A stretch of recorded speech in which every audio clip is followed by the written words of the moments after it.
the names of any of my college professors, but I can tell.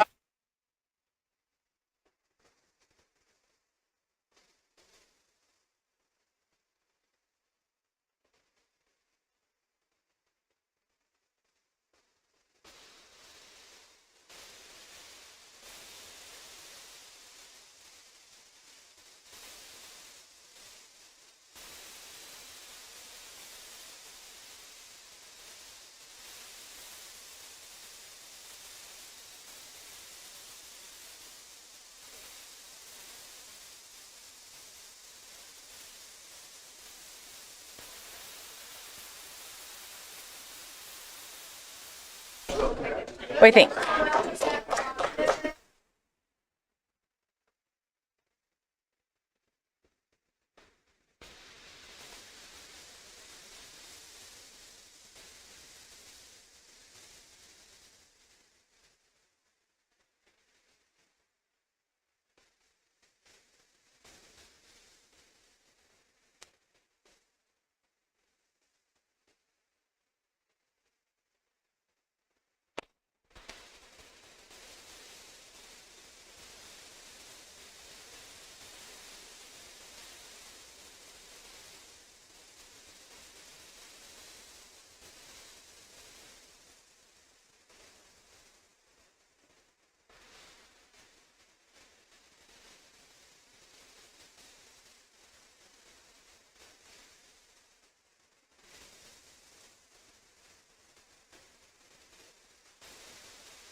Yes? No? Already? Thank you and good morning. It is Tuesday, April 18th. We're going to go ahead and get our Board of Supervisors meeting started. If I can ask our clerk to, for attendance to establish quorum, please. Okay. Supervisor Bronson. Here. Supervisor Christie. Here. Supervisor Hines. Supervisor Scott. Here. Chair Grijalva. Here. Let the record show Supervisor Hines is out. All other board members are present. Thank you. Now we're going to move on to our Pledge of Allegiance. I'm going to turn this over to our Vice Chair, Supervisor Scott. Thank you, Chair Grijalva, and good morning, ladies and gentlemen. I am pleased to introduce Ms. Tanya Caldwell and Mr. Jared Immerman. Ms. Caldwell is the principal of DeGrazia Elementary School, and Mr. Immerman is the music teacher at DeGrazia.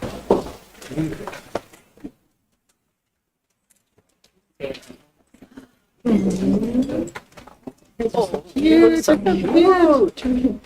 So handsome. I pledge allegiance to the flag of the United States of America and to the republic for which it stands, one nation, under God, indivisible, with liberty and justice for all.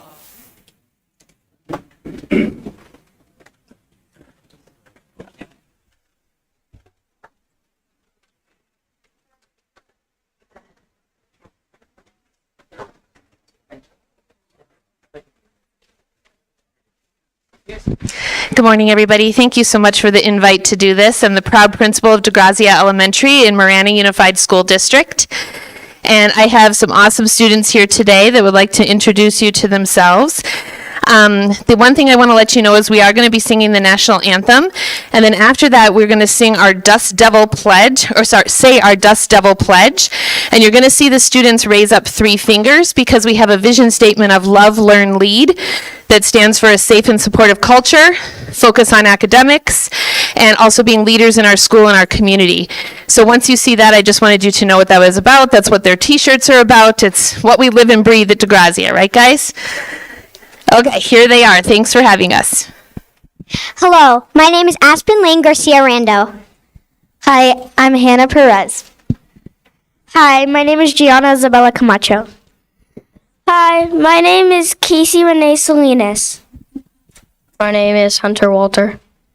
Hi, my name is Zayden Anthony Sung. Go. Hi, and I'm Jared Emmerman. I'm the music teacher.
Okay, now it's loud.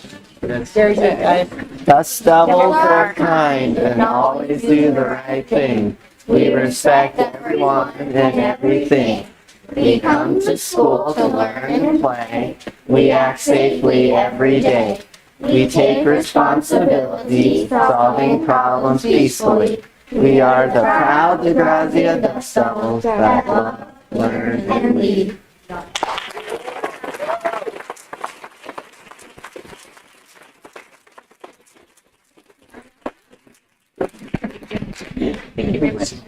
Thank you so much. Let's give them another round of applause. Thank you.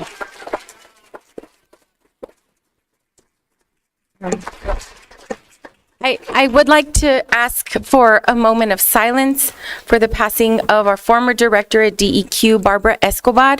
She served in leadership positions in departments in environmental quality and regional wastewater and died April 7th after a long battle with cancer, and she's 57 years old.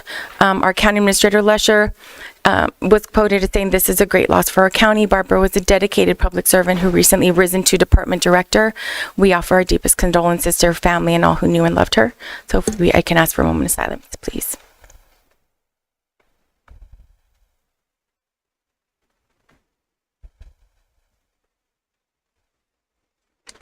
Thank you. Now we're going to have the land acknowledgement statement. And this is going to be offered by Serena Quiroz. She's the LE Town Flowing Wells Community Center Coordinator with Pima County Natural Resources, Parks and Recreation.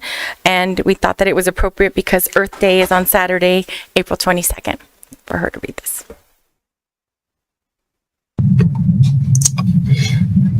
Hello, my name is Serena Quiroz. I'm a proud member of the Tohono Nation.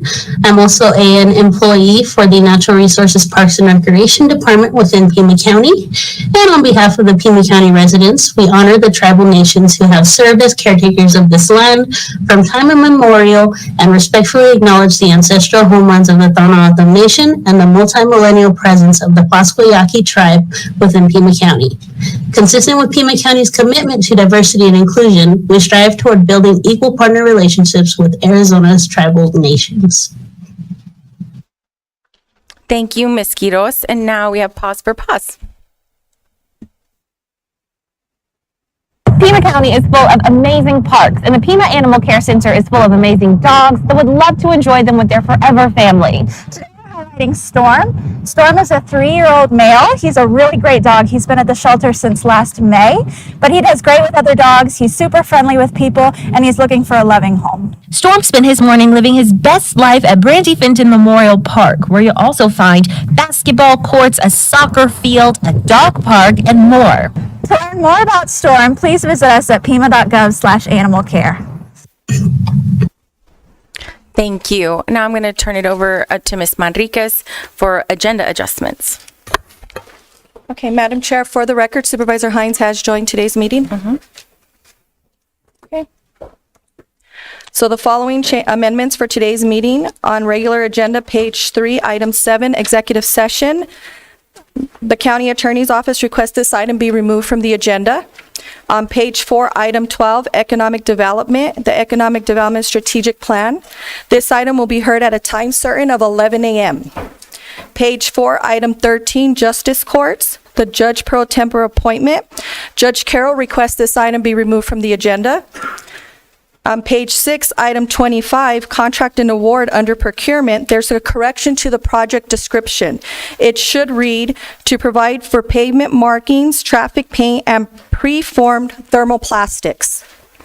There's also another change to the addendum agenda.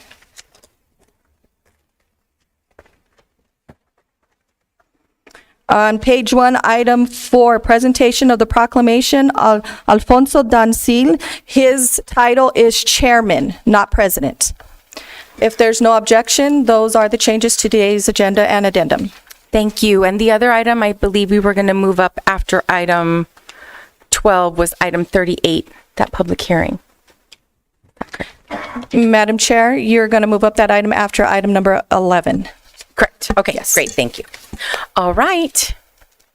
Okay, so we have several proclamations today. And so the first one is going to be presented by Vice Chair Scott, and it is a presentation and proclamation to Susan Finkenberg, representing Pet Partners, proclaiming the day Sunday, April 30th, 2023 to be National Therapy Animal Day. I'll move the item. That a motion and a second. All in favor say aye. Aye. Opposed? Item passes unanimously.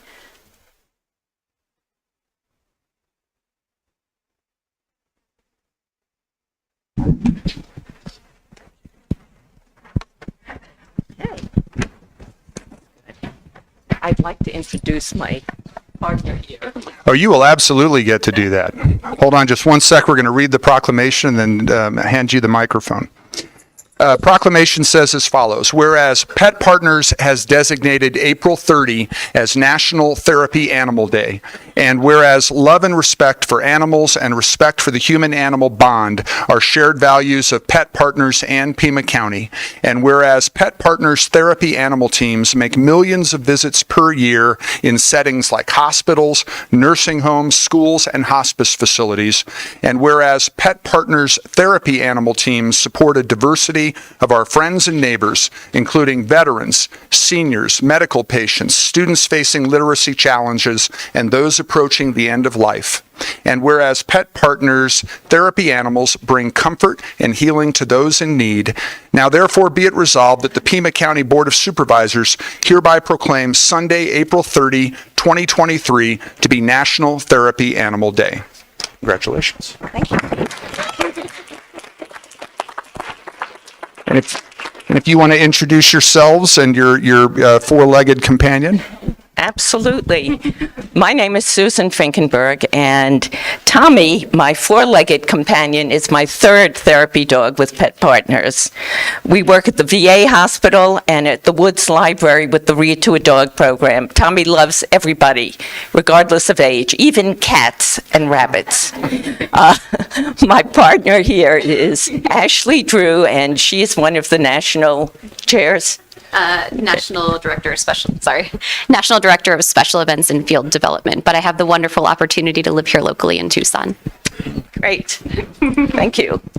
All right.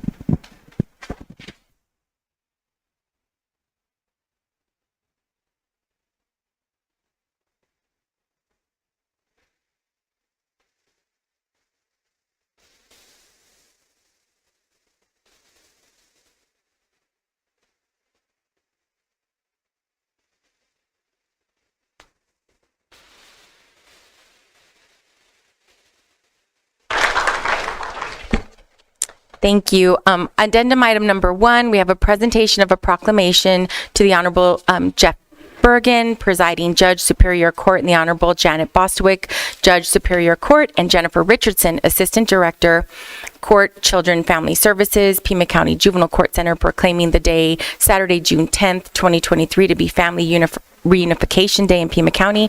I'll go ahead and move the item. Second. I have a motion and a second by Supervisor Scott. All in favor say aye. Aye. Aye. Opposed? Item passes unanimously, and I'm going to ask our Vice Chair to join me in the reading of this proclamation.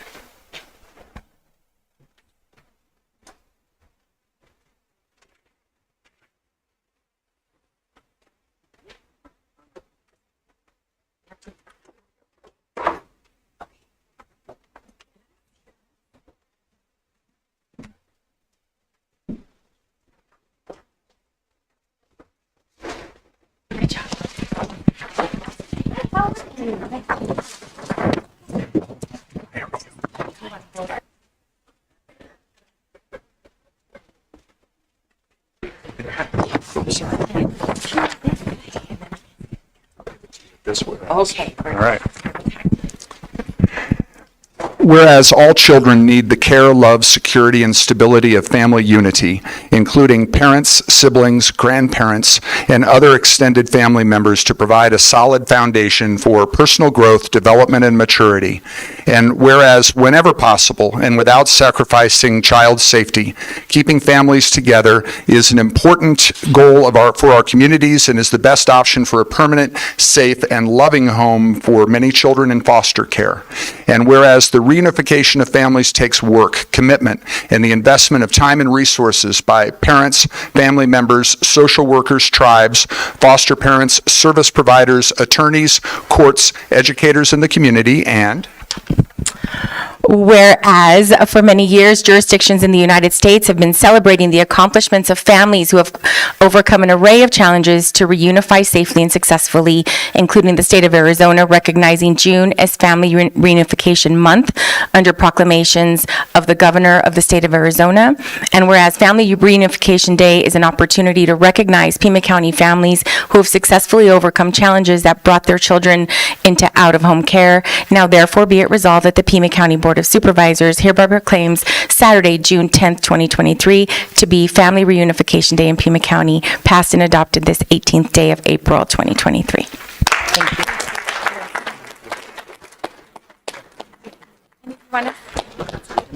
Sure. So, Madam Chair, members of the board, we'd like to thank you very much for proclaiming June 10th as Family Reunification Day. We think that all the hard work, dedication, and sacrifices that go into getting a family to the point of being reunified after a difficult dependency case is cause for celebration. And we are planning for this to be the first annual Family Reunification Day celebration, and we will continue this tradition. So, thank you very much. Thank you. Let's take a picture.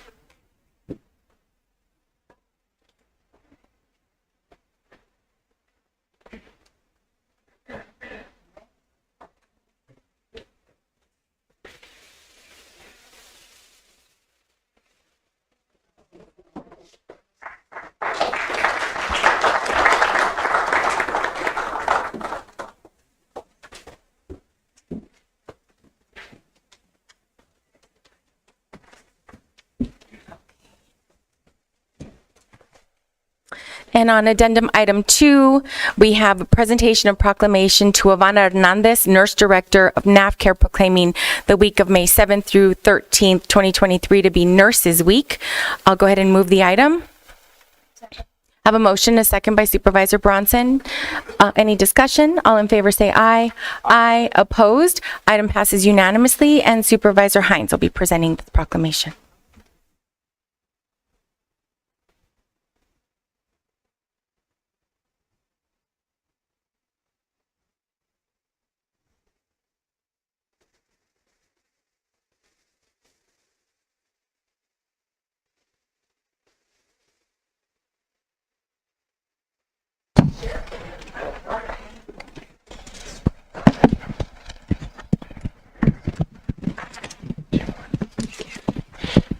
Okay, welcome.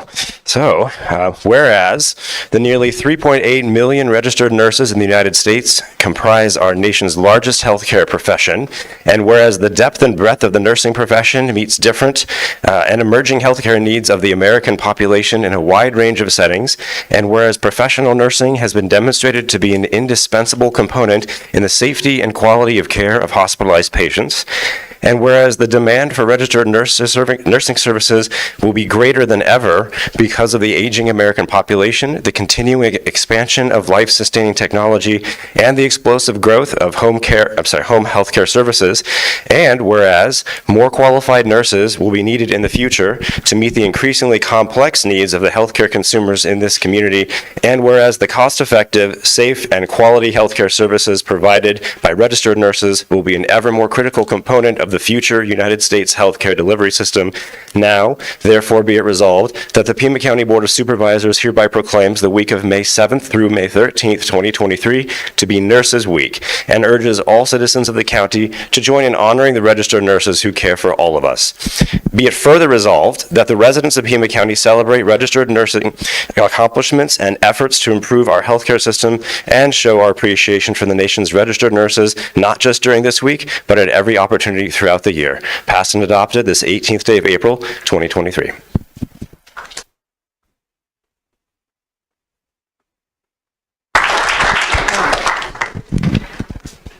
Thank you for this recognition, and I'm honored to accept this on behalf of the nurses who serve our community. Thank you.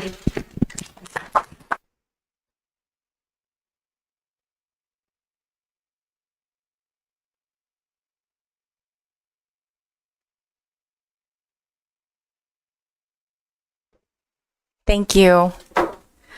Now, addendum item 3, presentation and proclamation to Sheriff Chris Nanos and Corrections Lieutenants Tiffany Wilhelm, Brian Hunt, and Gabriel Figueroa, proclaiming the week of May 7th through 13th, 2023 to be Correctional Officers Week. I'll go ahead and move the item. Second. I have a motion and a second by Supervisor Christie.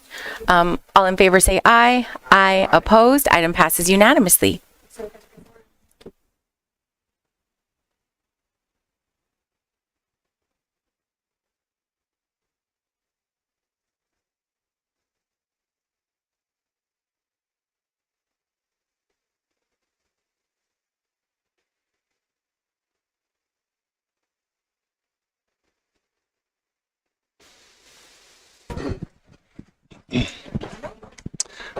This is a great honor for me because, as you can see, I'm surrounded by our community heroes.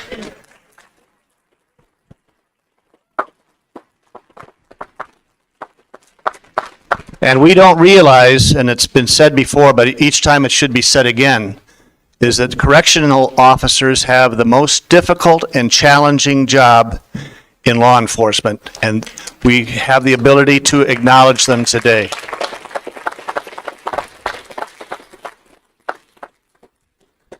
Who gets to hold? Wonderful. Whereas we have in our midst individuals whose mission it is to serve and protect the people of Arizona by maintaining custody, care, and control of offenders of the law, and whereas these individuals, in the daily course of duty, endeavor to maintain a healthy, safe, and secure environment for those entrusted to their keeping and for their peers alike, and whereas through the efforts of these individuals, programs are provided to enhance the possibility that offenders will return to society as law-abiding citizens and as more socially and personally responsible persons, and whereas we acknowledge such goals are not achieved without a high degree of personal sacrifice, both mental and physical, and the residents of Pima County recognize the quality of that service rendered to all of our people. Now, therefore, be it resolved that the Pima County Board of Supervisors hereby proclaims the week of May 7th through May 13th, 2023 to be Correctional Officers Week, and urges all citizens of the county to join in honoring the corrections professionals who serve all of us.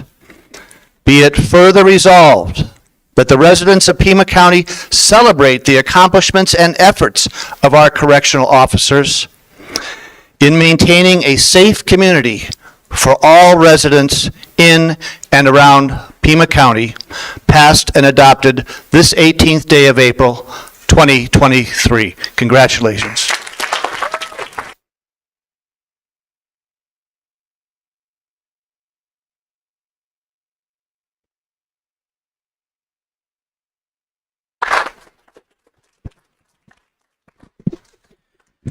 On behalf of the Sheriff's Department and the Corrections Bureau, we'd just like to say thank you to the Board of Supervisors and the citizens of Pima County.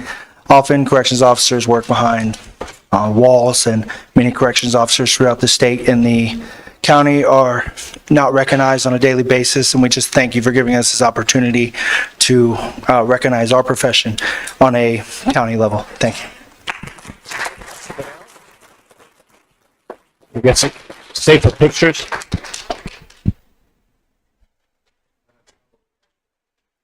He's in the back.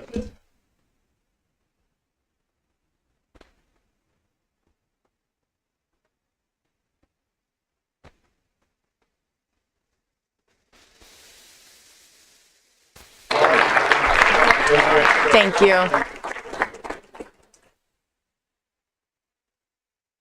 Okay, thank you so much. Our next proclamation, item 4 on the addendum, is presentation of a proclamation to Alfonso Dancil, chairman of the Tucson International Mariachi Conference Board, proclaiming April 19th through the 23rd, 2023 to be Tucson International Mariachi Conference Week in Pima County. I'll move the item. Second. I have a motion, a second. All in favor say aye. Aye. Opposed? Item passes unanimously. And we're joined by Patty Dries, who is also on the, you're the co-chair. Okay, let me go down there.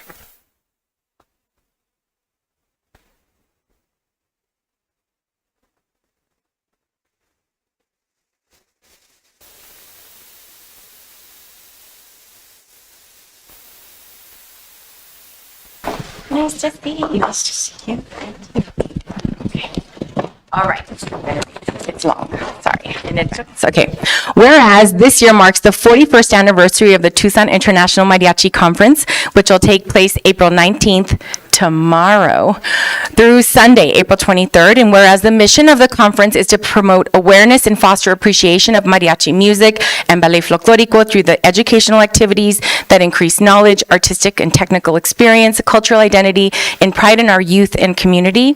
And whereas many conference events will take place at the Linda Ronstadt Music Hall, which is named for the internationally renowned Grammy award-winning singer and fourth-generation Tucsonan who performed at the conference in the 1980s and whose music inspired her certified double platinum album Canciones de mi Padre. And whereas since its inception, proceeds from the conference have benefited Children's Services at La Frontera, the largest behavioral health care provider in southern Arizona, as they will again this year. And whereas the conference has impacted generations of Tucsonans, giving a voice to human spirit, creating a common language that unites all our citizens, breaking down barriers, and almost 1,000 youth will participate in the conference this year. And whereas on April 19th, vocalists will take part in the Canta competition. On April 20th, student groups will perform at the Student Showcase. On April 21st, the Noche de Garibaldi will celebrate the participating groups, and the Canta competition winners will sing. On April 22nd, the Spectacular concert will feature the world-famous Mariachi Vargas de Tecalitlán, which was founded in 1987, and on April 23rd at noon, a mariachi mass will take place at San Agustin Cathedral. Now, therefore, be it resolved that the Pima County Board of Supervisors hereby proclaims April 19th through the 23rd, 2023 to be Tucson International Mariachi Conference Week in Pima County, and encourages all Pima County residents to enjoy the 2023 conference and the wonderful events and performances that comprise this celebration of Tucson's rich and unique history and cultural heritage, passed and adopted this 18th day of April. Thank you so much. I do. Yes, go. I want to thank Madam Chairman, the Board of Directors for this proclamation. The proclamation describes our mission to the T. It is all part of education, of the music and dance of the culture, and developing these young kids. I got the mic, I'm sorry. But today's instructors were yesterday's students, so it's come up very good. Thank you. We are very proud of that. We are very proud to be back downtown. We were away a short time, but by choice. Not choice, but we're back downtown, so please, if you have a chance, come out and enjoy some of these young students, high school, middle school, and also elementary, playing music, playing dancing. You'll have a good time. If you've never been to a mariachi mass, join us at the cathedral on the 23rd. We'll have ballet folklorico, we have a mariachi, and we'll be letting doves go for afterwards also. So thank you for your time. Appreciate it. I look forward to seeing all of you there. Thank you.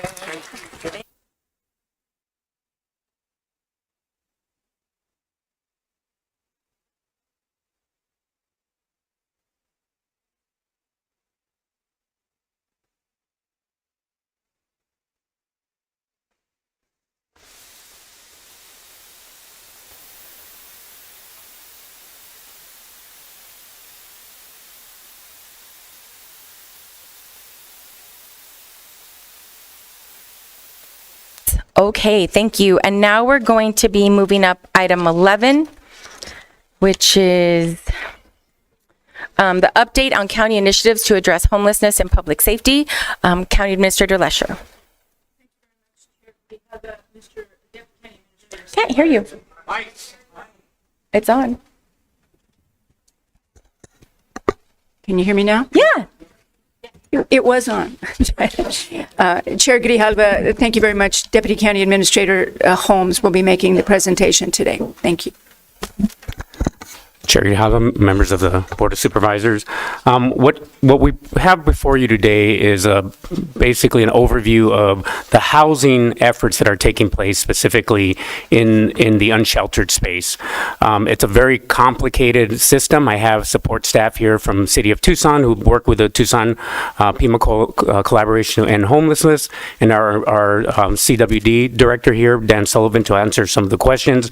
Just on a broad stroke overview, one of the things that we discovered as we began collaborating much more closely with both the City of Tucson and more specifically with the Tucson Pima Collaboration and Homelessness is that for the longest time, the TPCH, for lack of a better word, has been kind of operating really as the sole entity that has been working in the space for the last since its inception, and more specifically since 2019, when we saw a big influx of not only with the issues associated with the pandemic, but the rising cost of rents. So they've taken on that role. I think what we've discovered though is they also need the city and the county to also collaborate with them in these efforts, and that was a charge from Supervisor Scott when you asked that we begin these collaborative efforts. This was kind of the first stage in that. So the first step in this collaboration was to better understand how the system works. The memo outlined specifically what the continuum of care is and how HUD funds get allocated to our respective jurisdictions. The big area of the focus has been street living homeless, and so that was kind of what the impetus for this collaboration began have that discussion. What we discovered, however, is that the continuum of housing services, particularly for those who are going to be homeless or have been homeless, is pretty broad. And more recently, a lot of the efforts, particularly those HUD funds, have been allocated to families and folks who can't afford rent, are on the verge of getting homeless. And you see a lot of efforts, and there's terminology in the memo that speaks to how we provide support for that subpopulation that seems to become a big factor in how funds are distributed and prioritized. Equally important, however, is how do we begin to look at ways in which people get housed. So there is a process by which people receive housing. That's the coordinated entry program.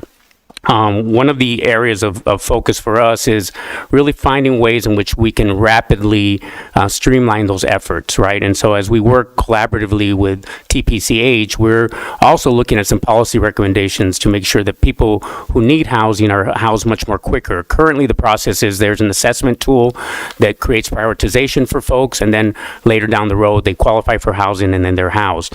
We're trying to expedite that and quite frankly, try to make sure that we're providing for those needs. Bottom line in this big picture, however, is there is not enough shelter space for everyone. Right? So at the end of the day, we have to look at other systems to begin to address some of these issues, not just the housing space. I think one of the charges from this Board of Supervisors was to look at also the judicial system, what role they can play.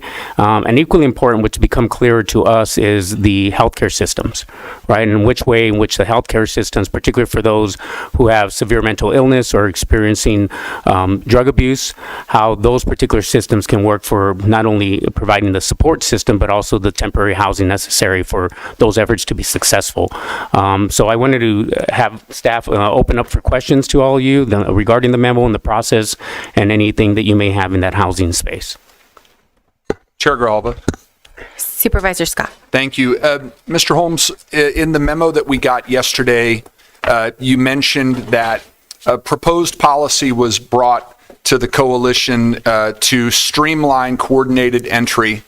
And then you said the board discussed the revision and broadly agreed the change is needed. Does that mean that the board approved the change and that we can expect those changes to be in effect? Chair Grijalva, Supervisor Scott, I'm going to ask Director Sullivan to speak to that. He is actually on the board and brought forward this recommendation, so he can talk a little bit more how that process works for that type of policy approval. And just for the benefit of the audience, Mr. Sullivan, when you do, if you could speak to what coordinated entry is for those who haven't had the chance to read the memorandum.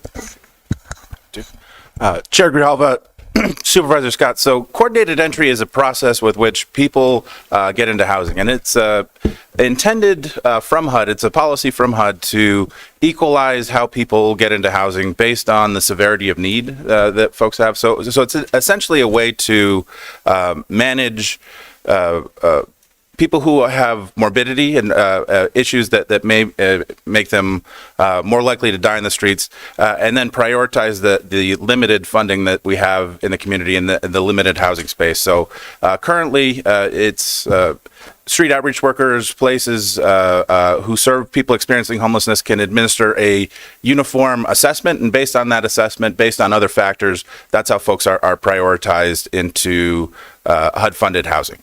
And to the coordinated entry update, so the board showed, the TPCH board showed broad support for it. They asked the committee to come back within a month to bring back recommendations. So we're hoping that we can move on that more urgently. Any other questions? All right. Thank you. Now we're going to move up item 38. This is a hearing, type 3 conditional use permit. And so I'll go ahead and, this is an item that is in District 3. Supervisor Bronson. Yes, let's hear, we have, I think, the applicants in the audience, but if we could hear from Development Services as to the status, because there was concern from a number of the neighbors about the height of the tower. And could you also address the issue about what authority the board has over these, since most of this comes through a federal process? Sure, Madam Chair, board members. Since the case was continued in February 7th, the board articulated questions that they wanted the applicant to respond to. They provided those written responses. In addition, they've held a couple different meetings with neighbors, worked diligently with their client T-Mobile. The original proposal was at 110 feet. And based on the work that they've done, working with staff, neighbors, they've reduced the height 45 feet. And the current proposal is a 65-foot elm tree.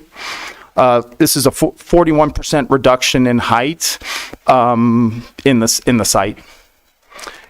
In regards to regulations, the Federal Communications Act of 1996 and the Federal Communication Commission in general highly regulates and limits what counties and cities can do in regards to regulating communication towers. The one area that the county does have a lot of flexibility in is in how the gap in coverage is filled. As staff has written in a memo, shorter towers are the preferred option. In addition, co-location on existing structures and commercial zones are our preferred options. I think staff's clearly articulated that, and the applicant has taken that into consideration and has now presented something that's much lower in height and integrates more into the rural community. All right, Madam Chair, is there anyone in the audience opposed? We have 4 speakers that have signed up, and then we have one on that's participating telephonically. Okay. So I'll go ahead and read those. Philip Lutz.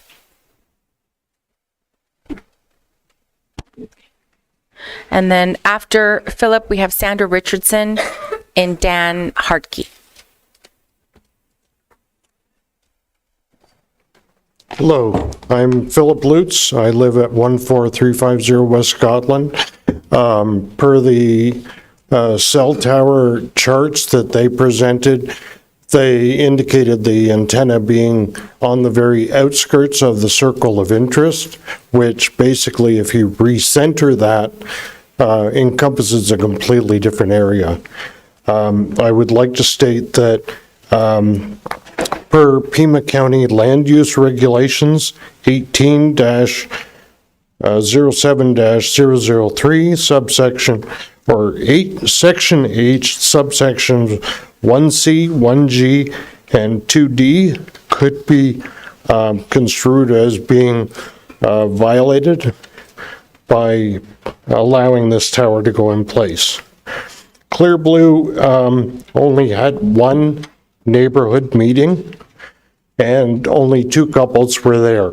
And the reason for that was they sent out their letter for the 31st meeting the Friday before, and we only received the notice 48 hours prior to that meeting. And the only way to get on that meeting was electronically. We offered, in that meeting, my wife and I offered our home to be the center point for a meeting. That's why the meeting was delayed from the 7th to today. We had no contact from Clear Blue as to whether they were going to even have that second meeting, in-person meeting. Also, Clear Blue, in that meeting, indicated that they were buying the tower or the space for the tower for T-Mobile, and T-Mobile has more than adequate coverage. I put in my address in the T-Mobile map, and there's plenty of coverage there. So there's no reason for the cell tower to go in place. So my wife and I are strongly opposed to the cell tower. Thank you. Thank you, Thank you. Mr. Lutz. Sandra Richardson? I don't think she heard you. Oh, yeah, there we go.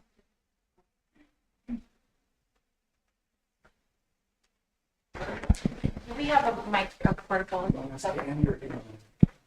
I'd rather stand. Okay. Thank you.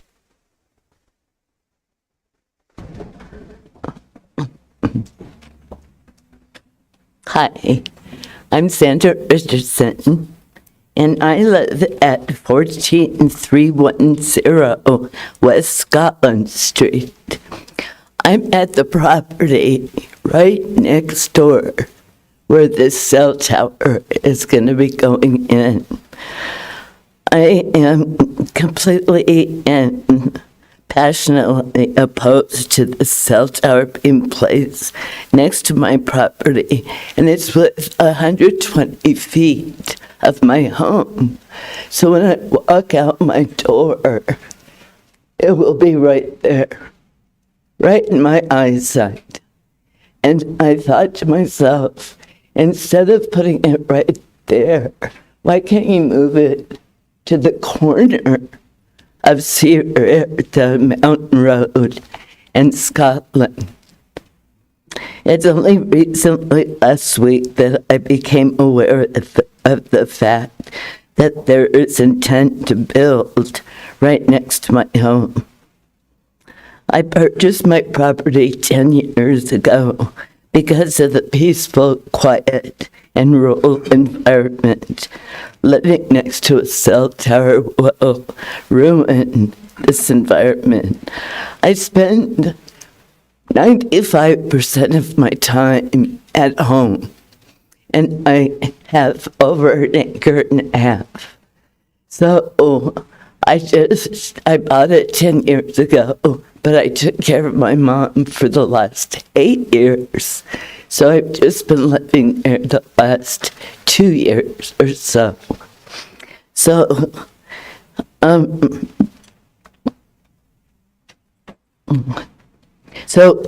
what I was going to say, I'm outside a lot because I'm still working on getting the property cleaned up and manageable and trash out.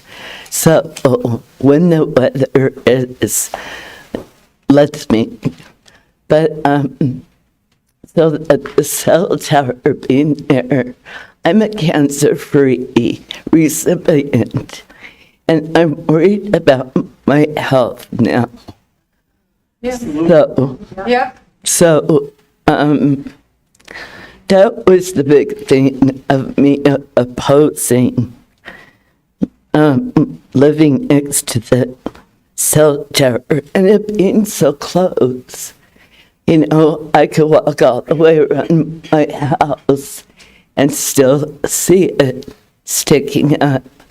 I have 2 Arizona tortoises that I've had for over 10 years, and they live outside in their bin. I have all kinds of little wildlife, rabbits, birds of all sorts.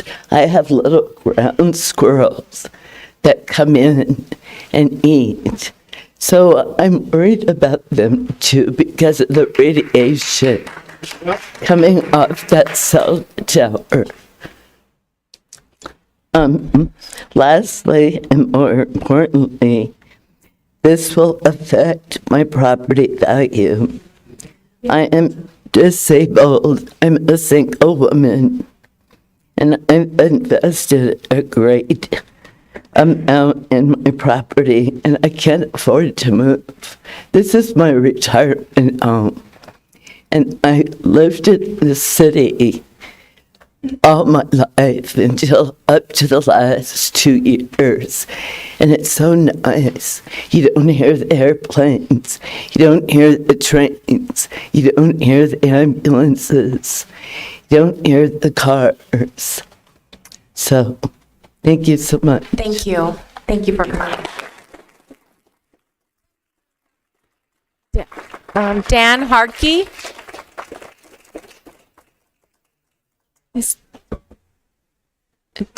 Oh. And then Jacob Miskovich. Oh, okay, Jim.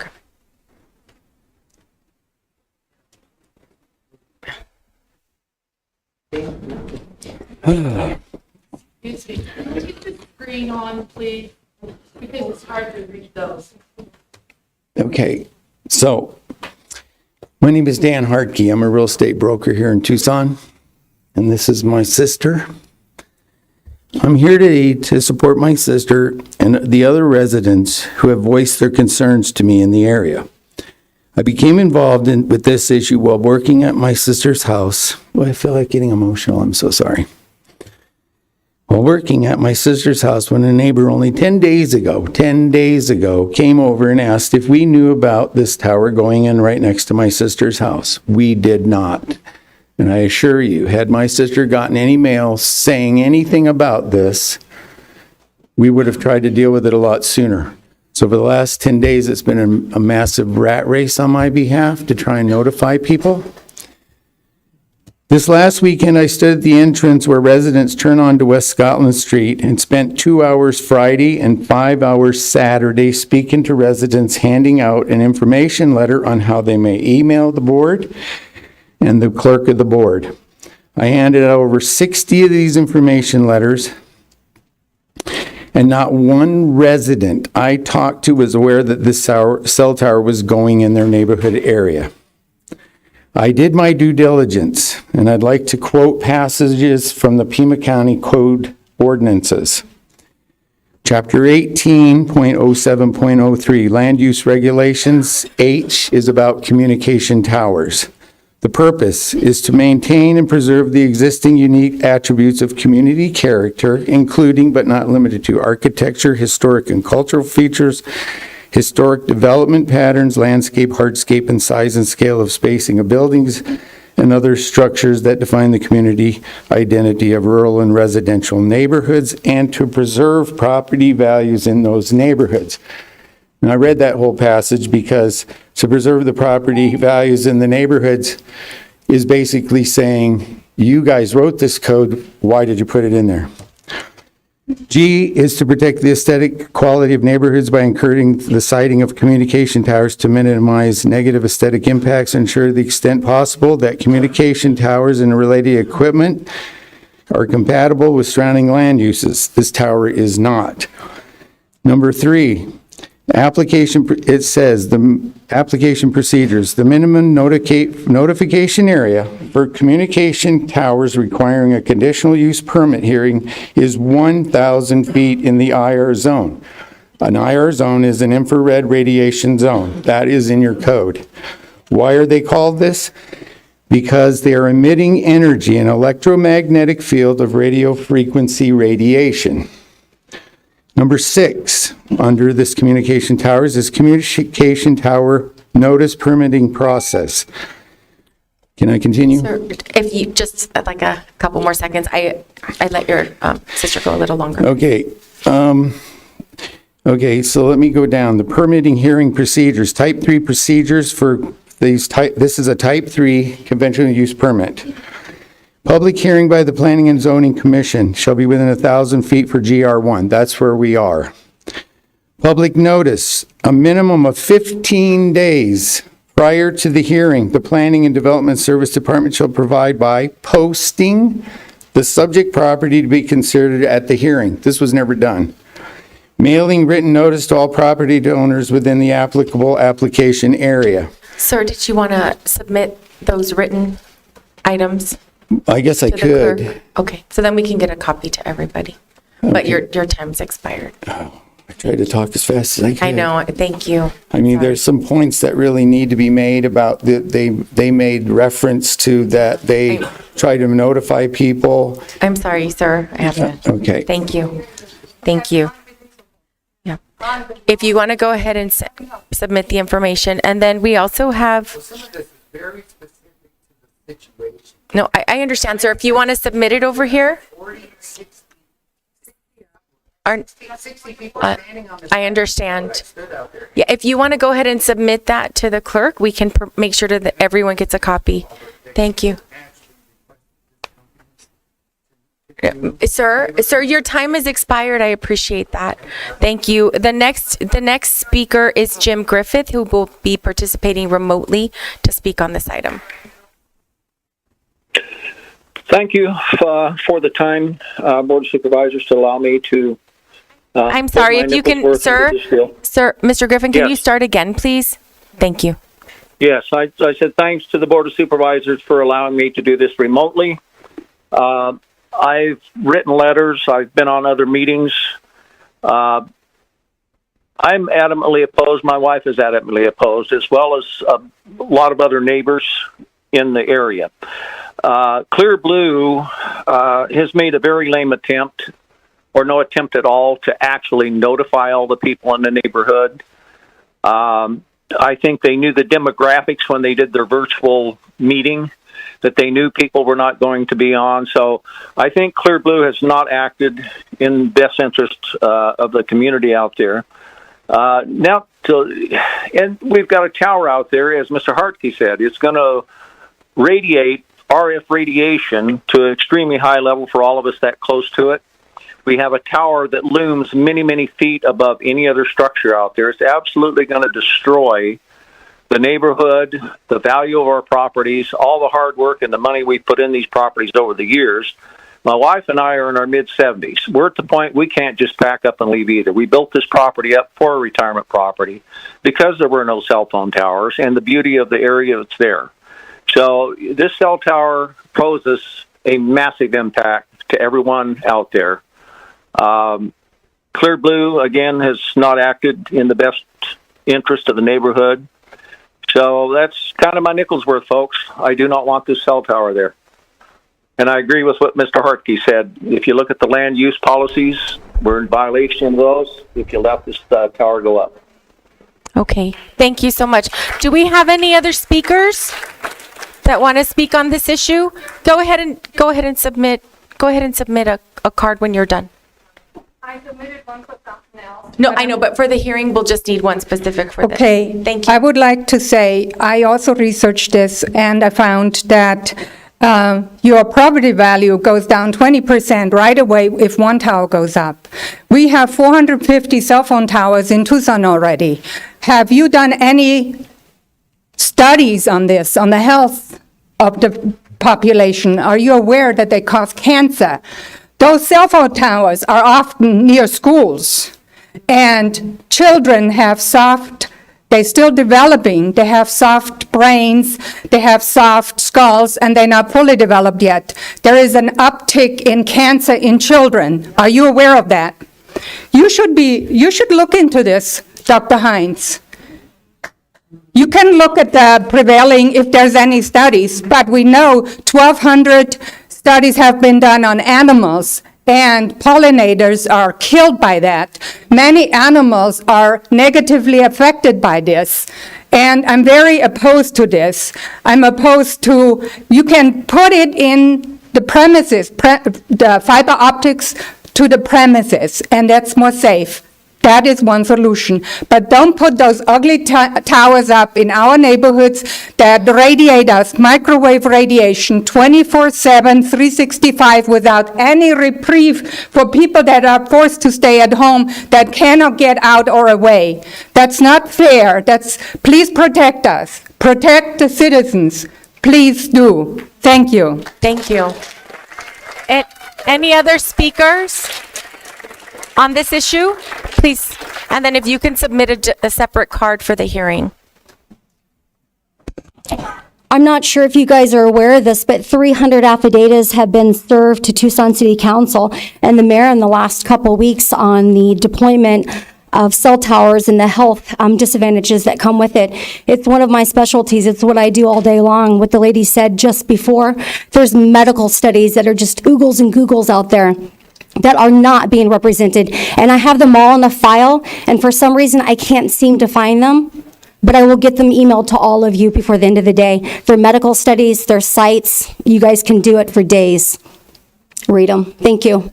Thank you. Any other speakers on this issue?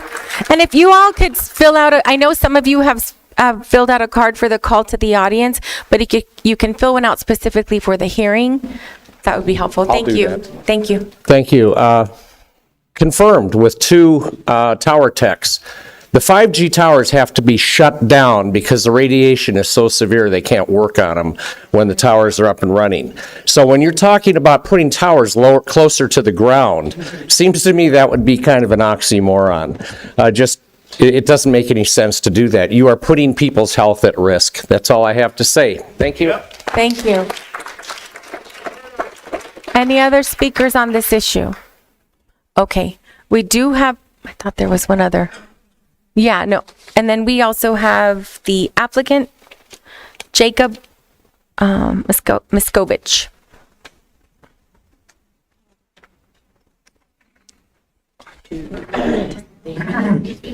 Madam Chair, members of the board, my name is Jacob Maskovich. I'm an attorney at the law firm of Bryan Cave Leighton Paisner here in Arizona, and I represent the applicant here, which is Vertical Bridge.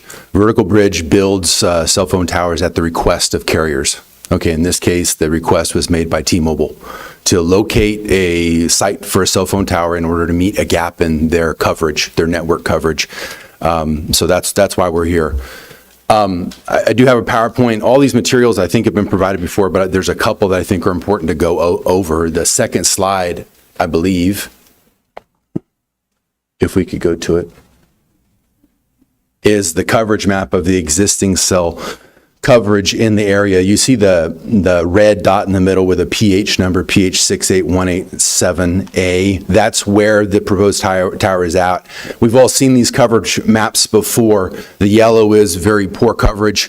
The orange is actually no coverage. And if you look at the neighborhood just to the south of the site, proposed site, there are blobs of orange where there's just not cell phone coverage. So T-Mobile gave us this prerogative. Let's see if we can enhance the cell phone coverage in this area, and they gave us this propagation map, is what they refer to them as. We actually have a T-Mobile RF engineer that is dialed in and is ready to talk about the needs for coverage in this area as a result. The next slide shows what the enhanced coverage would be with a 65-foot tower. 65-foot tower means the antennas are at 60 feet, and this is the distribution. Taller tower would have given us greater coverage, right? And they're trying to link up the coverage. You see a site just to the north, which is 4 miles north, and there's also a mountaintop site 11 miles to the south. And the idea with cell phone coverage is you need overlapping coverages. The greens need to touch. In my sort of layman attorney view of the world, the greens need to touch to have the coverage. That's what we were trying to solve. The next slide is what T-Mobile gives us, which is a search ring. Their engineers say, please find a suitable location or a location in this search ring. We first look for commercial properties, non-residential sites to put the tower. There aren't any here, unfortunately. We then look at other verticality, other things that are tall that we can put it on. There's really not anything. other than power poles, which are too short in this particular case. We identified this parcel because it was close to the northwest corner of two major intersections, and it had a property owner that was willing to lease to us. We can't force people to put it anywhere. We didn't want it embedded in the neighborhood. We tried to put it on this corner. It's actually as close as possible to Scotland Road, which has power poles running down it that are 45 feet. There's been some discussion, let me touch on this just quickly, about the health concerns. I hear everybody with respect to that. They're talking to the wrong forum, though. The health issues with respect to these towers, the radio frequencies, is governed by federal law. It's not, those health issues are governed by federal law and really can't be addressed here. We meet the federal regulations for it, with all due respect to everybody. We do have the RF engineer that I hope you'll hear from, Ben Shapiro, who can talk about the need. Thank you. Your time's expired. Thank you. So can we, I'm sorry, hold on. Okay. What's this one? Okay, thank you. I'm sorry. So, do we have any questions? We do have Ben Shapiro, the T-Mobile representative, is on and can answer any questions. I don't have any questions. So I'll go ahead and close the public hearing. Yeah, I'm going to move to close public hearing and deny. I did have a question for staff. Okay. I'll second Supervisor Bronson's motion, and then go ahead, Supervisor Scott. At the beginning of the hearing, Supervisor Bronson asked you about federal legislation that limits the powers of local governments. Isn't there also state statute that is also designed to inhibit the ability of local governments to weigh in on these matters? Madam Chair, Supervisor Scott, that is correct. Both the Federal Communications Commission and the state legislature have passed regulations that highly limit local jurisdictions' ability to regulate certain aspects of towers. So I'd certainly encourage everybody in this hearing room who cares about this issue to be in contact with their members of Congress and their representatives in the Arizona legislature. I also wanted to point out, and I think staff is aware of this, and staff has also tried to intervene when appropriate, that since I've come on the board, I have seen a pattern of behavior by these companies, which is that they do the absolute bare minimum in terms of public outreach and public contact. We hear that repeatedly, not just with this project, but every other project that has to come before the board. And that is something where, when you have to end up voting on this, you definitely take into consideration, which is what I, again, have seen to be a pattern of behavior in terms of doing just the bare minimum. And I'm not saying that just with regard to this situation, but almost every other cell tower situation that comes before us, including one in my district that, as you know, is still being considered by the Planning and Zoning Commission for a lot of the same issues that are brought up with this one in District 3. So thank you. Thank you. I also have a concern. Were there any in-person meetings? Notice? Yeah, yes, please. There weren't any in-person on-site meetings because of the rural nature. Okay. We did send notices. I know Ms. Richardson said she didn't receive a notice. She did receive a notice. Thank you. She did receive a notice. I know I provided my personal contact information to members of the community, invited them to contact me. Thank to hear you. from, reached out directly.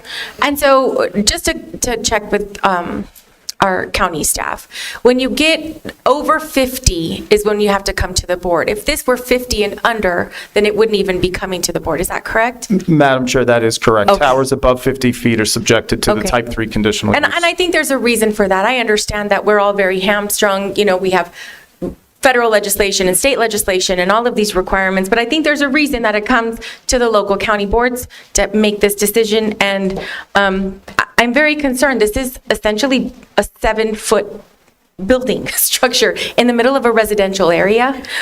So I'm very concerned about it being in a residential zone. I want to thank everyone who came to speak on the item. Does anyone else have another comment? Supervisor Bronson? Just one other comment. Supervisor Scott. Is your microphone? Mine keeps flickering on and off. Oh, good. Let's see.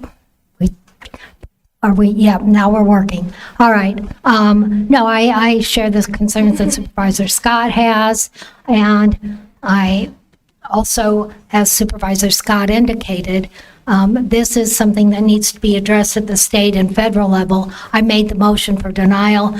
Chair Grijalva seconded it. Unless there are any objections from staff, I'd like to move forward with a vote. Madam Chair, Supervisor Brownson, from a staff perspective, I think it's just important. Tom had mentioned there are limits and controls that the cell providers have the ability and a lot of rights when filling gaps in coverage. What the board, what local jurisdictions do not have and should not be considering are the health effects. There might be laughter, but those are the rules. So if the board is inclined to recommend denial. Thank you. If I can, we need to hear from staff, please. The type of reasons for a denial really should be focused on what the board should be considering. That would be, is it an appropriate location? Is it an appropriate height? Is it blocking? Thank you. Thank you. So those are the really key important issues. I believe on the record, a lot of the neighbors, they have talked about health effects, true, but they've also brought up things like property value. They brought up things like views being blocked and appropriateness of the location. Some of them even brought up the idea that there may be better alternative sites that maybe were not explored. Thank you. Thank you so much. And again, Supervisor Bronson. Madam Chair, as you indicated, I think there's an issue with height and location here, which is why I'm moving for denial. Yes, and we also have several other projects, as Supervisor Scott indicated, that are being requested in our different districts, and I'm concerned about that as well. So I have a motion and a second to deny the type 3 conditional use permit. All those in favor say aye. Aye. Opposed? Item passes unanimously. Thank you.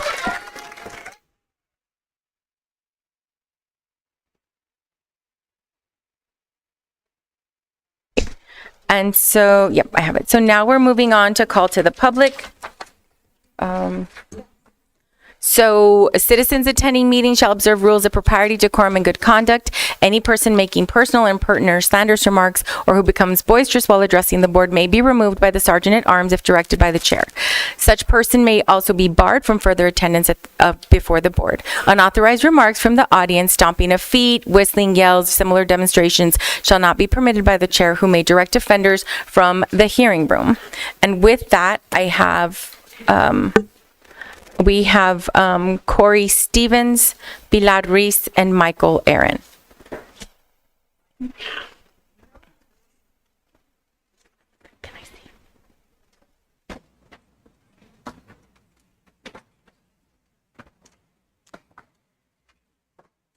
Good morning, Corey Stevens, District 2.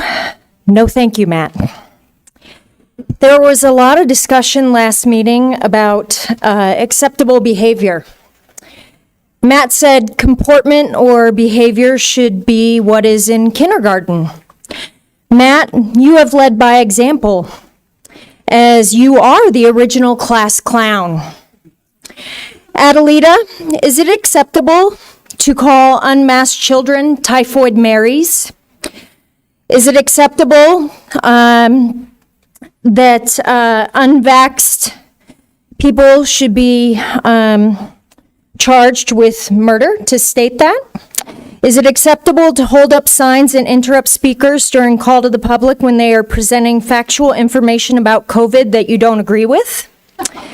Is it acceptable to have your half-naked boyfriend pop up on a Zoom call behind you and possibly be present during executive session? Mr. Scott, for the record, when I was 9 years old, I was walking to the mall with my cousin and a friend, and I was kidnapped at knife point, okay? By a person that you all on this board refer to as our homeless neighbors, okay? When in reality, he was a pedophile. I was held against my will and forced to do the most unimaginable things no child should ever experience. Having lived through that and survived, I can say unequivocally, I do not find Shirley's words to have trivialized my experience, nor do I think it is fair for you to speak on my behalf. Okay? What I do find extremely offensive, however, is the lack of respect and loyalty that some members of this board have shown to the oath that they have taken to stand up and serve their constituents and the residents of Pima County, as is evident by your behavior. When will you do as charged and protect the rights of children and the taxpayers of this county?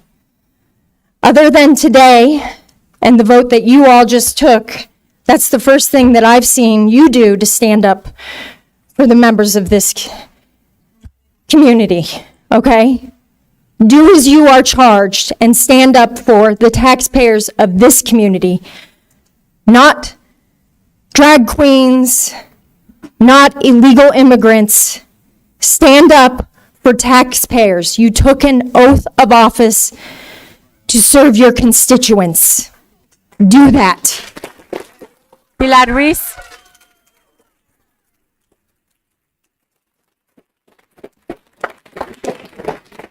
My turn.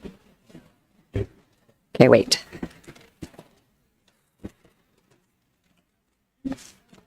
Where'd he go?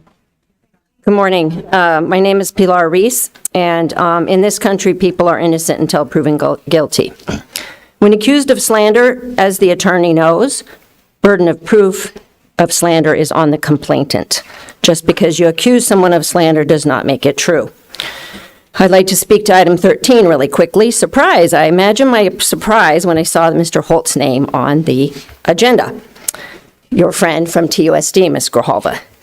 I'm sure he's a really nice man, but I hope that you recuse yourself from that item, as we all know he's your friend, and will be another TUSD person joining the group here. I want to raise the names of Elijah Miranda and Angela Heath Fox. The family of Ms. Heath Fox is suing Pima County for $50 million. I am sure that the suit will be settled in executive session because there's no way that you would win in court. Although this will be handled behind the closed doors, in an attempt to sweep it under the rug. However, the results of the unnecessary 4 deaths will not go away. Many facts about this issue will remain known. Deborah Martinez Garibay was appointed as part of the good old boy system. She was a friend of the chair's friend. She was recommended by Kristen R. An interview of candidates was done for a show. A decision who would get appointed was already decided, I am sure. Deborah was unqualified. She was appointed over a qualified law enforcement officer. Surprise. Due diligence was not done. A background check would have told you she had had over 20 police interactions. A drug test would have shown what the autopsy did, that she was full of drugs when she and the other 3 people were killed. She did not call for police backup. She did not carry her weapon. She left it in the car. She wrongly took the apartment manager to help her with an eviction of a dangerous tenant. 4 people died. Numerous folks have spoke from this podium sharing their concerns about Ms. Martinez. She used Mr. Ferguson's address as her own. Police reports were made on fraud and other charges. Complaints were made with the ethics board. A respected Democrat, Mr. Hamed, spoke here about his experience calling for her resignation. Mr. Napier made a 100-page report. All of these items were ignored by you all. Rather than saying that you were wrong and suspending her, 4 people died. You had an opportunity to save some lives, and it didn't happen. So this, you're going to settle it behind closed doors, but truth isn't going to go away, and I just wanted everybody to know what has happened. Thank you. Michael Aaron and then Tim Locks, followed by Martha Michaels and Linda Ledberg.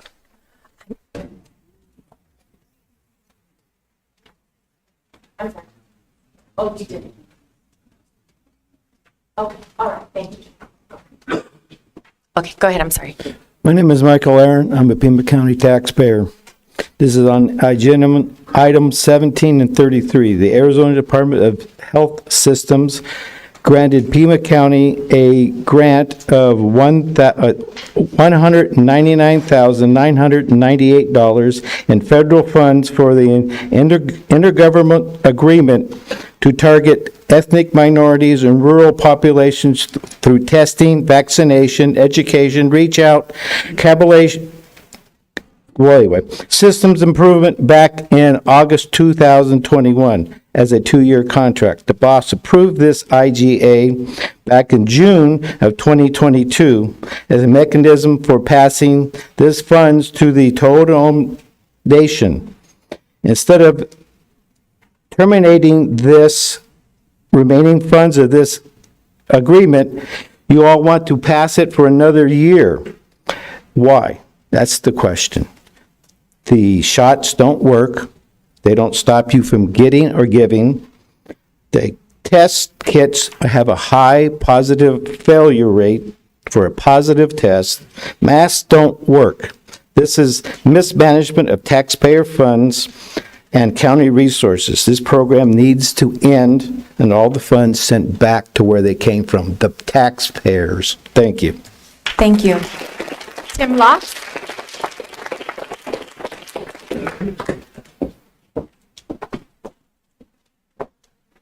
Morning, my name is Tim Locks. We had some proclamations this morning. Supervisor Christie, about the proclamations handed out earlier, I'm suggesting maybe we get one celebrating today, and we'll call it Cabana Boy Day. Maybe we could even propose a contract for a stupid amount of money for the care and maintenance of said Cabana Boy. Matt Hines, well, it is appreciated that you voted to reinstate Shirley's First Amendment rights. We are not going to let this cruise issue die. You've still not publicly apologized for embarrassing Pima County for the demonstration of poor judgment while on your cruise. Sam Brown, your refusal to investigate the Matt Hines mess is a dereliction of duty. As your employer, I believe it is in the best interest of Pima County that you resign. Adela, your failure to show leadership by refusing to look into the Matt Hines issue shows how little you care about the moral character of individuals you work closely with, the people of Pima County you claim to represent, and the policies this board adopted. You should also resign. In the coming weeks, I'll be spending my time speaking, educating you on how the Democratic Party is the party of slavery, segregation, Jim Crow laws, the Confederate flag, and the Ku Klux Klan. The Democratic Party is not the party of social justice, economic opportunity, and race equality. Have a nice day. And before I go, I have to have my cut the crap sign, guys. It's time to end all this. Thank you. You want to stop homelessness? Then stop the fentanyl trafficking. We had Chris Nanos here. We had a golden opportunity to talk to him about anti-smuggling. You did nothing to talk with him about that. How many people are on the task force? How much money is he given? We have a huge area of Pima County right on the border. What's being done to stop all the fentanyl trafficking? Stop the Band-Aids. We need solutions. Thank you. Thank you. Martha Michaels, followed by Linda Liedberg, and then Kent Blumenthal. You do good things.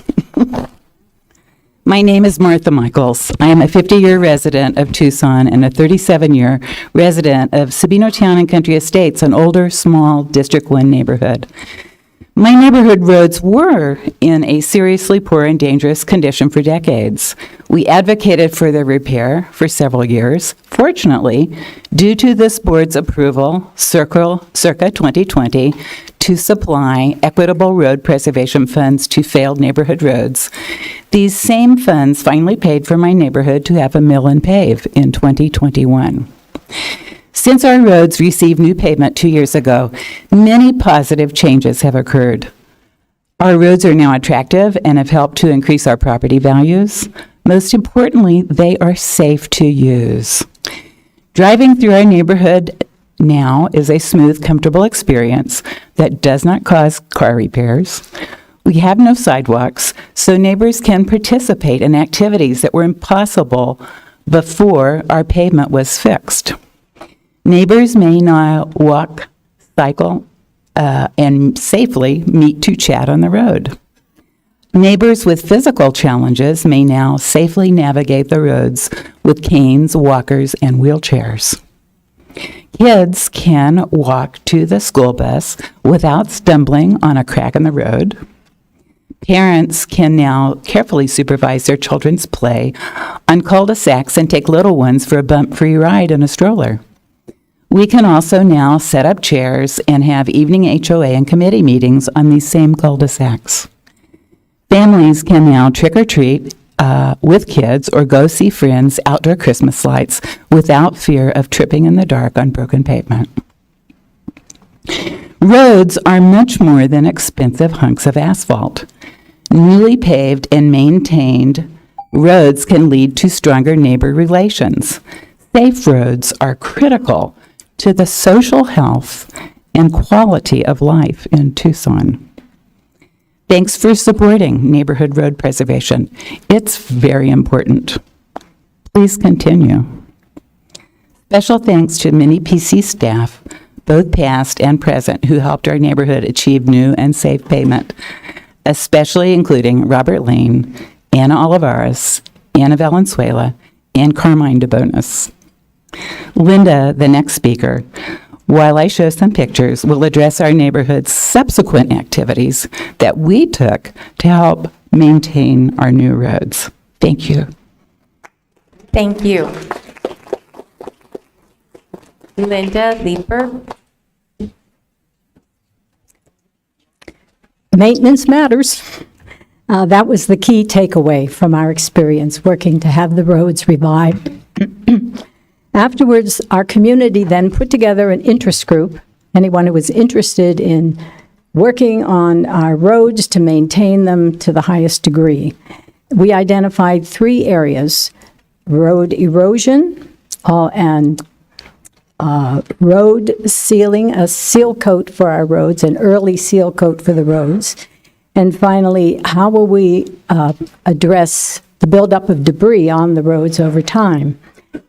We wanted to utilize plans, whatever we decided to do, that took advantage of what the county had to offer and also work to strengthen community relationships and build a really solid neighborhood. So here's what we came up with, and I'll address each area and what evolved out of this year-and-a-half effort since the paving of the roads. One, we invited PCDOT managers to come and do a walkthrough through our 1.5 mile area and identify areas of erosion. After that, as a result of that, the county provided road fill, and our neighbors, volunteer group, spread, since in the last year, 20 yards of rock along road edges and in these troubled erosion spots. It's made a huge difference in the neighborhood, and you can see from the pictures Martha's showing. Next, we decided that we would do an early seal coat, following the lead of our neighbors in Sabino clusters to the east of us. So we set out to organize a fundraiser with the goal of raising $16,000, or $14,000. Yes, $14,000 over a 6-week period was what we needed in extra funds. We did it in 4 weeks. We raised $16,000. And to give you an idea of community involvement, people were just very, very excited. 70% of the community participated by contributing, and on a hot summer night when it was 108 degrees, 45 people showed up in our backyard to eat ice cream for this ice cream social we planned to celebrate the raising of the funds. Great news. Lastly, with regard to road sweeps and keeping the debris off the road, we organized a volunteer group spontaneously and annually after each monsoon season to come out and sweep. In the last event a couple weeks ago, we had 12 volunteers come and do it. So we're here today to give you your due credit, really, in your role in helping us create really a dynamite neighborhood. We love living there. So thank you for paying attention to this effort, as Martha said. Thank you. Ken Blumenthal, followed by David Dosher and Gisela Aaron.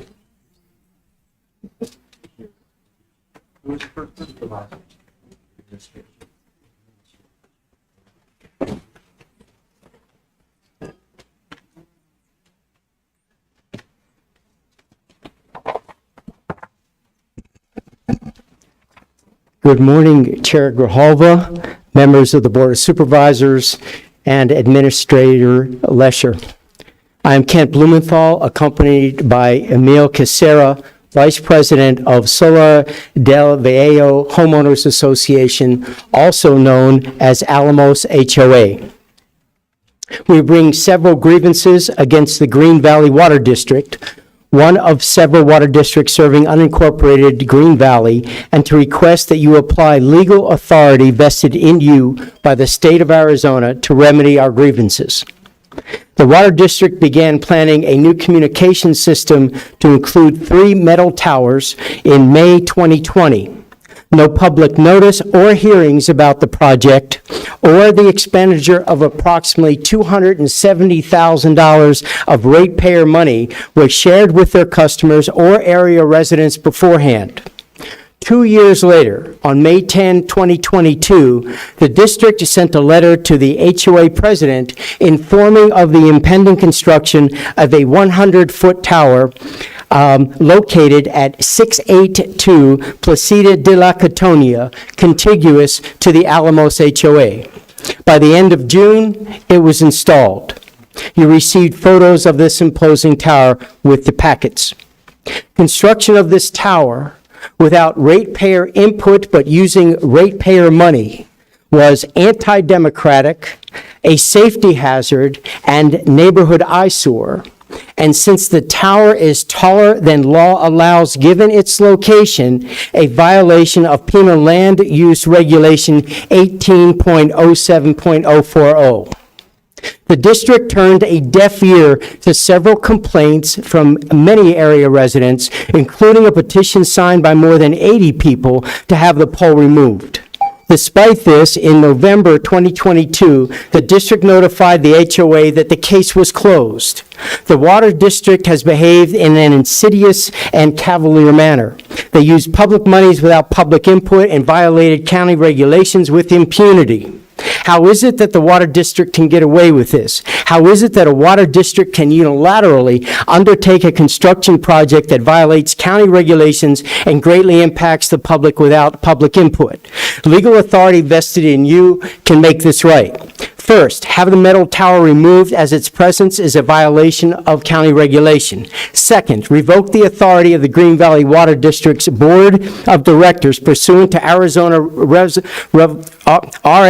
48-1016 in order to protect the residents of the district, end quote, and call for new elections of the district board. Third, introduce legislation in the next session of the state legislature to amend state statute governing water districts to require public hearings on all matters that affect the public.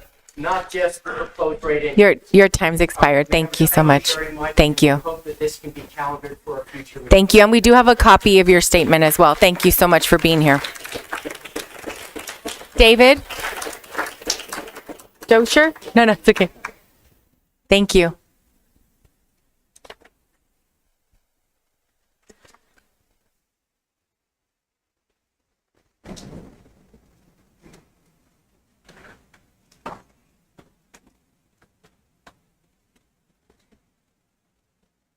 My name is David Dosher.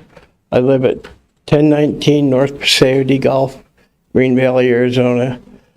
I'm here to support the Road Preservation District and the changes that they want to make to preserve the roads that they've already put in and change the policy and change the guidelines. I think it'd be a bonus to take those roads that have been done and improve them with sealing early so they last a lot longer. In the future, we're not going to have the money available to us to do those things. Thank you.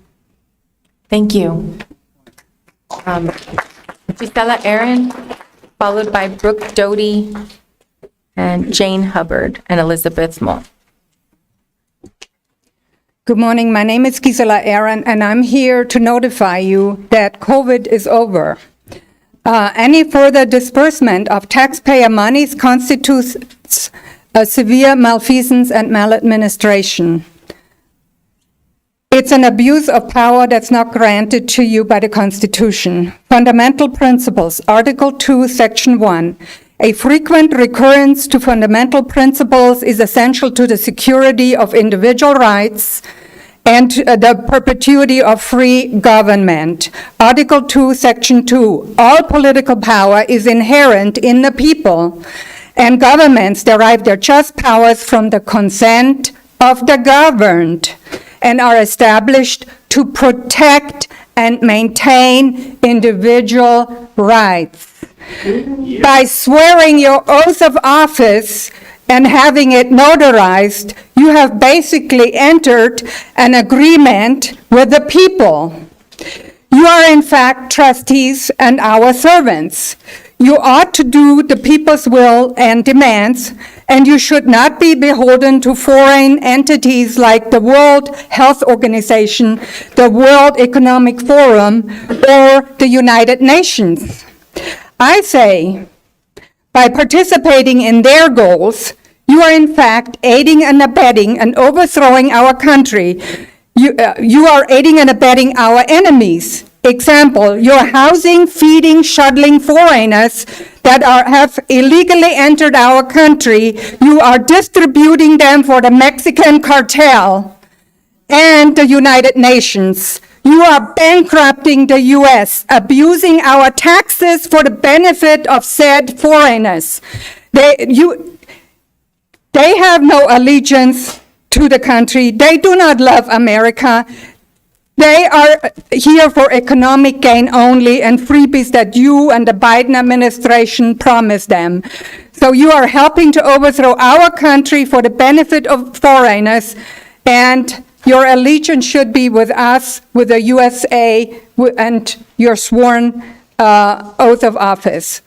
I gave you the Constitution. Please read it. Article 2, Section 32, constitutional provisions are mandatory. They're not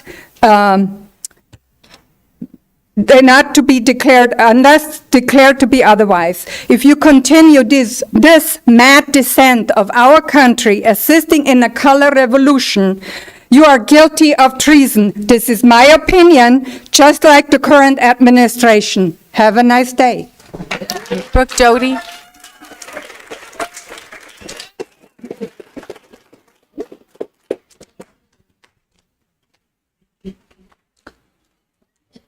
Speaking of patterns of behavior,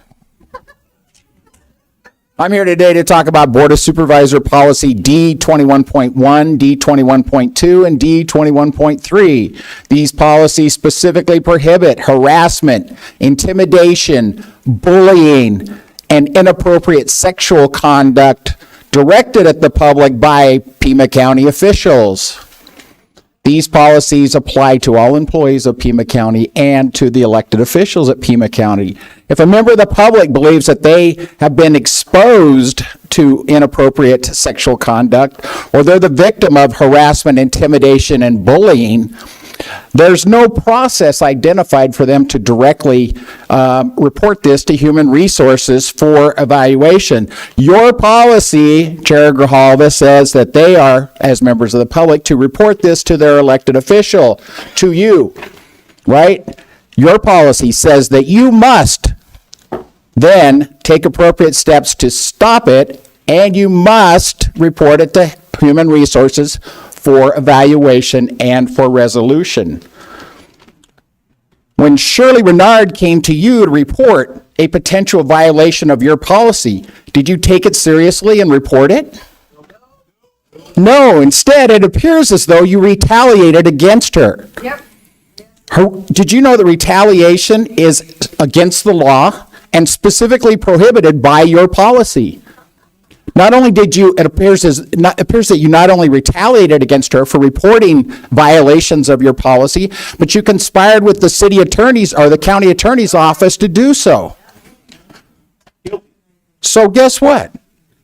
You now have a serious conflict of interest with regard to Ms. Renard and her case. So does the county attorney, Sam Brown, sorry. So I'm saying on the record today, I believe you guys have a serious conflict of interest with regard to her case. You need to recuse yourself from all discussions, from all motions, from all votes, and from all activity associated with her and her case that come before the county. Recuse yourself, let somebody else, it was your poor judgment that got us into this lawsuit in this situation to begin with. We don't need any more of your poor judgment as we move forward. Recuse yourself and don't be part of that process. Jane Hubbard.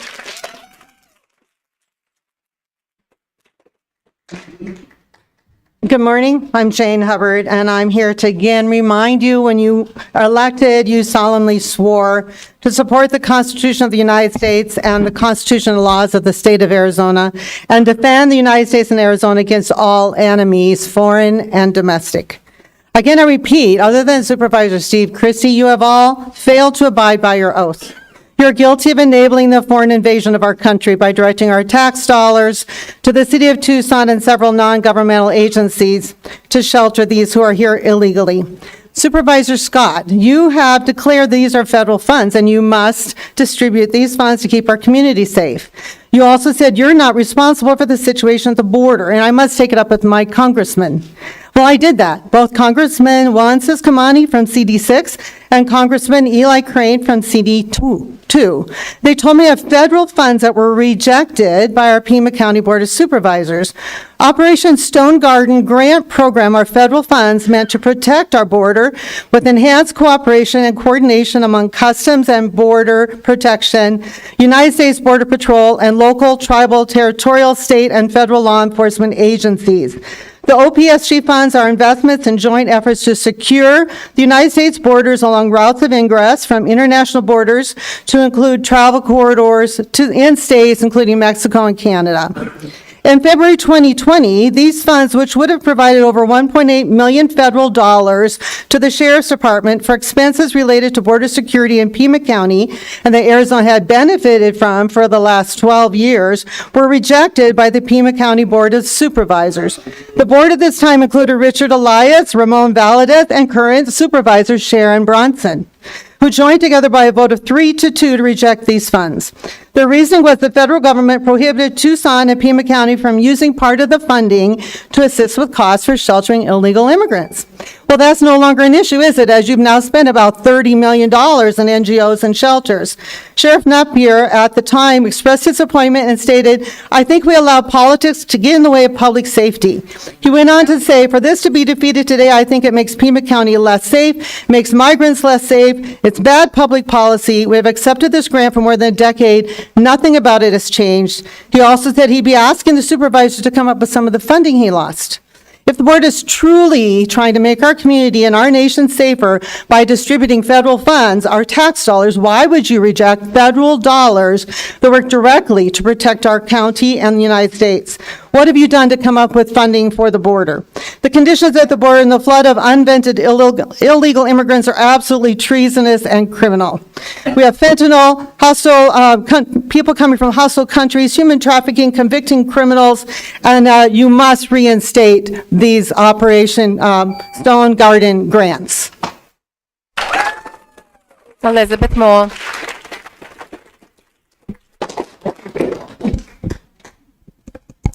Chairman Grijalva, Board, my name is Elizabeth Mall.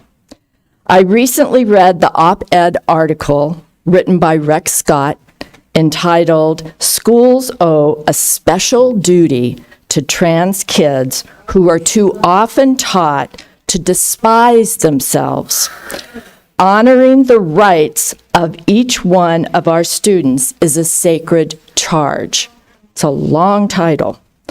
The statements in this op-ed were vague at most, stereotypically, and frequently contradictory. For example, just in your title alone, on one hand, you state it is a sacred charge for schools to honor the rights of each one of the students. But then you write, schools owe a special duty to trans kids. Could that special duty be contrary to your sacred charge?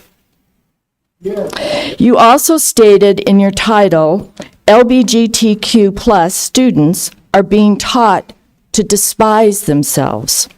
Who's teaching them to despise themselves?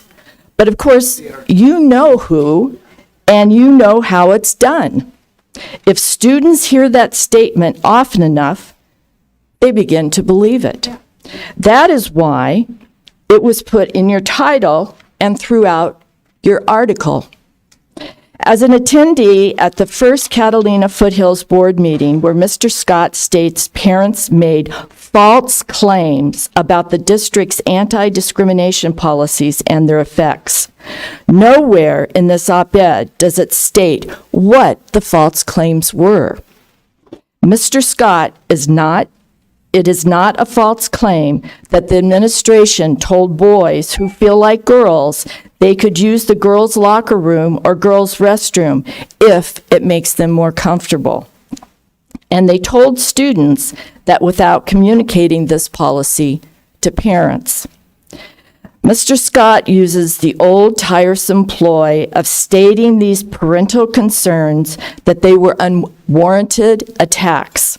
He even goes so far as to state that churches and parents must show that we have learned from our painful past and make sure we are not otherizing, a new woke term. As a high school principal myself, I dealt with this issue by bringing all concerned students to the table, not as victims, but as multiple strong voices. We devised a remedy, we agreed and thoroughly communicated, and it's amazing what can happen when we look for the good in others. Mr. Scott, you should know by now, you do not have to put one group down to build. Time is expired. Steve Selvey, followed by Sharon Fix and Jen Wagner. Good morning. My name's Steve Selvey. There's a disease spreading across our country. It's a new religious cult. It's called the Church of Wokeism. What do the believers of this, what do the followers of this believe? Well, number one, they believe they worship the climate gods under the guise of climate change. They embrace critical race theory. You know, I grew up believing that our goal was to become a colorblind society, but these folks believe that race is the most important thing about you, and we should be divided on the basis of race. They embrace gender theory, LGBTQ plus, transgenderism is to be idolized. It's not just a matter of accepting and tolerating, it's giving them special victim status and the perks that go with that. Along with this is the ideology that the one can change their sex, not only should, or not only can, but should. And the age-old belief that children are to be protected, that our goal should be to allow them to be children, to protect their innocence, that's gone. Now anything goes from a sexual standpoint. And there's this holy sacrament that killing unborn babies is acceptable. It's a sacrament. So why do I talk to you about this? Because we've got people running the Pima County Library, Pima County Public Library, that embrace every one of those things that I just pointed out to you. If you look at the materials, the books that they have in the library, you look at the posters they put up, it's obvious that they're part of this Church of Wokeism. So I just wanted to point out one of the things that they've put up is the entrance to one of the libraries. They've even gone so far as to try to intimidate anybody who would challenge them on this. They've got a list of books, LGBTQ, transgender, sexual materials that are being called out for censorship. who are these awful bigoted people that are calling for censorship? Well, the top of the list are parents. Attempt to basically call out any parent that would dare challenge this. Near the top of the list are political and religious groups. Well, it doesn't take a Rhodes Scholar to figure out we're talking about Republicans and Christians, and you know from recent events what happens when you put a target on their back. So I don't have time, and it's not possible in this sort of format here for me to, I have questions and comments to make about the Pima County Advisory Board. I live in your district, Supervisor Bronson. I'll email you Supervisor Christie, because you're a champion and you're sometimes the only voice of reason. Sharon. Yes.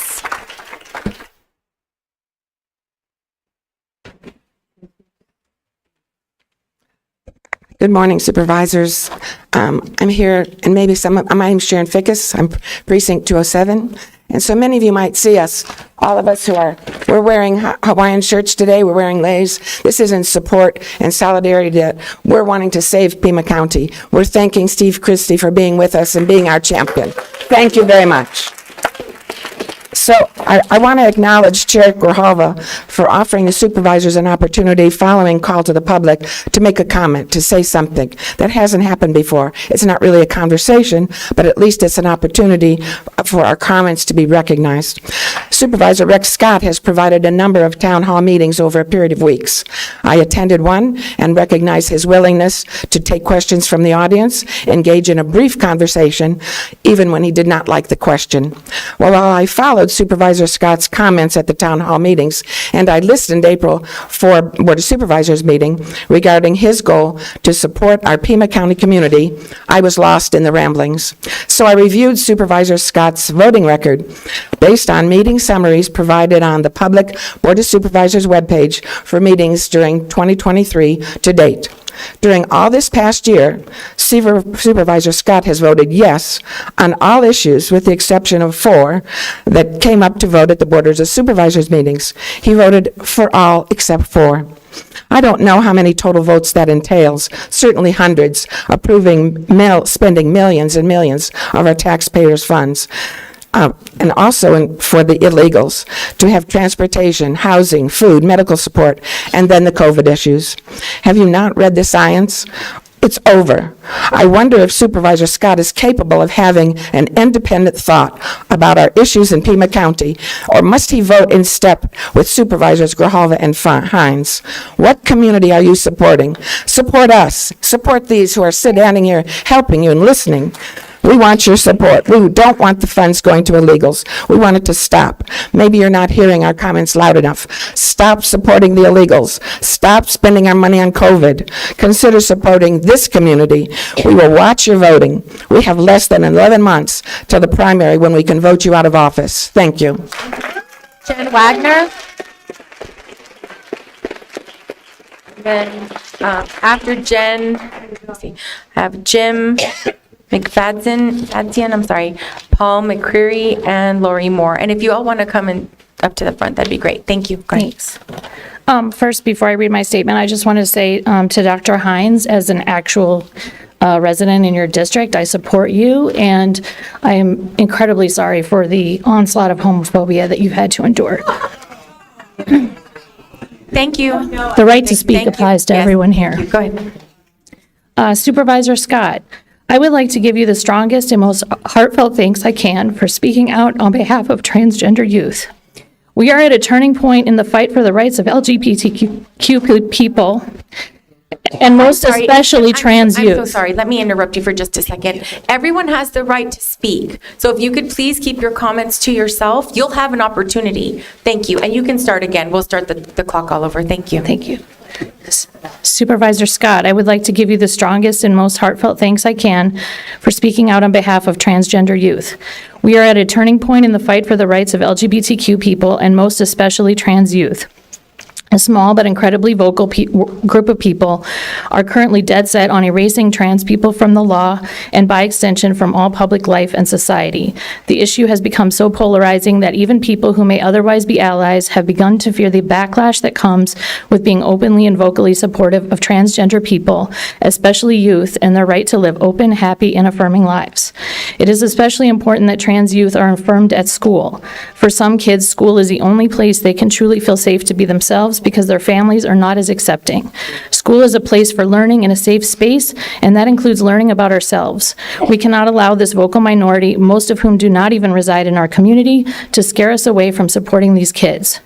While I am not LGBTQ myself, I am here on behalf of my transgender child and the vibrant and amazing community they belong to. It is quite possible that my child, now a young adult, would no longer be with us if they had not grown up in such an affirming community. They couldn't be here to make a statement themselves, so they would like me to read what they've written here. From the absolute bottom of my heart, thank you. It has begun to feel as though there are no longer any allies in our corner, and that the most vulnerable of us are going to be left out in the cold to fend for ourselves. It is a terrifying, exhausting, and sometimes hopeless time to be trans in America.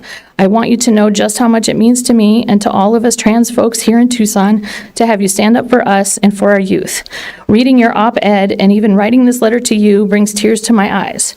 Every day there's news of another bill, another executive order, another state ruling somewhere out there that aims to strip us of our right to be ourselves, to be safe, and to be loved. I cannot tell you how much it means to wake up and see somebody fighting for us instead of fighting our very existence. Again, thank you a million times. I love Tucson and have never wanted to call anywhere else my home. Thank you for fighting to keep Pima County a safe and loving community for all of us. Thank you for making sure the kids who came after me won't grow up feeling like their very existence is a mistake to be erased. Thank you. Thank you so much. Thank you. Jim? Yeah. Oh, well. Good morning, Madam Chair and members of the board. My name is Jim McFadgen. I'm precinct captain for precinct 127 in LD 11, District 3. I'm going to switch gears here a little bit from my previous fellow colleagues here. I'm going to talk about fiscal responsibility, and some of you may not understand that word. You're at a lockstep with the administration that's in Washington, D.C., frankly. So let me just kind of go through a couple things here that I think is important to comment on. On agenda item 32, the FEMA and Emergency Food and Shelter Program advanced almost $7 million to Pima County to cover costs of the Southern Border Operations Partnership to provide aid to, quote, asylum seekers, unquote, to prevent street release and multiple COVID-19 spread by providing food and shelter. The Southern Border Operations Partnerships includes Pima County, City of Tucson, Catholic Community Services, excuse me, and the Inn of Southern Care, Arizona. The grant award began in March of 2012. And was scheduled to end the end of this month. But Pima County requested an extension of the period of time to which all eligible expenses must be made until the end of this year. FEMA and the EFSP agreed to grant Pima County the extension. This is nothing more than Pima County's plan to continue to support the invasion of America with a little regard to the safety and humanitarian need to their own citizens here in Pima County. This is a movement in the country that is a firestorm. There is a movement in the country that is a firestorm, and it is called America First, which also translates into Americans First. The board needs to return these federal funds and focus on Pima County residents instead of mismanaging federal taxpayers' funds and county resources for asylum seekers. I have another agenda item I want to address, but I'm going to be limited in time. I just want to add to extemporaneously the item 32. I have a very good friend who is a border security and intel. I am very close to him. His name will remain anonymous. And what he has shared with me in the last 3 or 4 months, and I shared with Supervisor Christie, is unbelievable. What is being housed, who is being housed in this county between MS-13, illegal immigrants, and the numbers is frightening. And it's being supported by Pima County. Thank you. Yep. Paul McCreary. Quite a bit has been said today in regards to Matt Hines, and what I would like to say to you, Matt, is you call me a murderer because I'm never going to get the shot. Right? You're looking at a murderer. You accused me of that. I despise you for that. Article 2, Section 2, Political Power, Purposes of Government, which was read to you before. When you get to the part of the governed, that's us. You have to bring things before us, we the people. Stop spending just radically. You're spending my mother's money. She gets $1,100 a month. She has to pay $3,000 in property taxes. Why don't you help her out? You have been accused of treason, and that is true. You act treasonous, and you allow them. Mr. Brown, maybe I should ask the deputy, gee, I'm accused of murder. Are you going to come over here and arrest me? You're all pretty sick.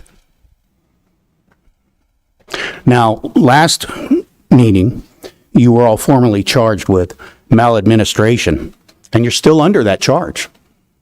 And only I can rescind that charge, because I charged you with it, with the exception of one person.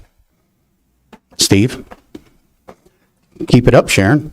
I can take you off that list. That's under common law.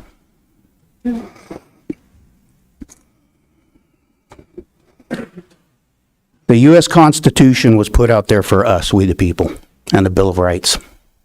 You know nothing about it. Be responsible. Child safety, by allowing all that smut in our libraries for children to get a hold of, you should be having Child Protective Services arresting you.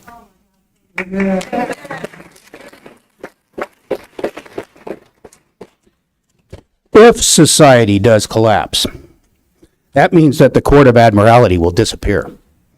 That means that common law court comes back. That means I will hunt you down and I will try you in common law court. And by your actions, you're guilty. We'll go back the way it was back in 1776. Thank you. Lori Moore.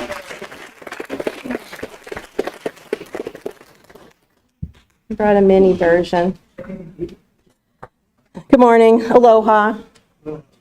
Shirley, welcome back. My name is Lori Moore. I'm in District 1. I am not a sex worker because I think it's a Class 4 felony. Thank you, Mr. Christie, for asking the right questions and for getting the right answers. There was an article recently in the Arizona Independent News dated April 13th. Maricopa County Board of Supervisors voted 5-0 to pay $175,000 to a reporter for violating his First Amendment rights, which is the freedom of speech under the Constitution. Ouch, that really sounds familiar. It goes on to say, the First Amendment means that we have to hear things sometimes that we don't want to hear. It protects the unpopular speech. I had to read that twice. I thought they were writing about us. The first meeting I ever attended with this board was also Adelita's first meeting as chairwoman, and it was Matt Hines' first meeting back from the Love Boat cruise. I fully expected the Human Resources Department would have handled the cabin cruise incident immediately. Possibly chair number 3 would have been vacated by January. I then expected that the Human Resources Department would have followed through with a thorough investigation in January regarding the travel companion. Is he safe? Who is he? Is he safe? How old is he? Is he safe? Is he a sex worker? I don't know, and neither do you. I got that question from you, Matt, and I want to know if he's safe. After the Zoom call was discontinued, I worried about how did things go on that Love boat? Was it smooth sailing back to shore? Adelita, you want all this put behind us. We cannot get on with business until you all have dealt with monkey business. And look at the chain of events that have plagued this board for not doing that. Out of sheer frustration, a citizen, Shirley, yells a word that Adelita doesn't like. Shirley is banned from the meetings. Shirley's First Amendment rights are violated. A costly mistake. By the way, that word that Adelita didn't like, pedophile, was never directed towards Matt Hines, and he knows it. He must have watched the videos. No one ever called you that. If they had, you would have filed a cease and desist order and sued for defamation. Human Resources more than likely could have closed out this embarrassing cruise incident in February, but it still is front and center, and the cash register is running. Shirley, Steve Christie, the Constitution, and us kindergartners have your back.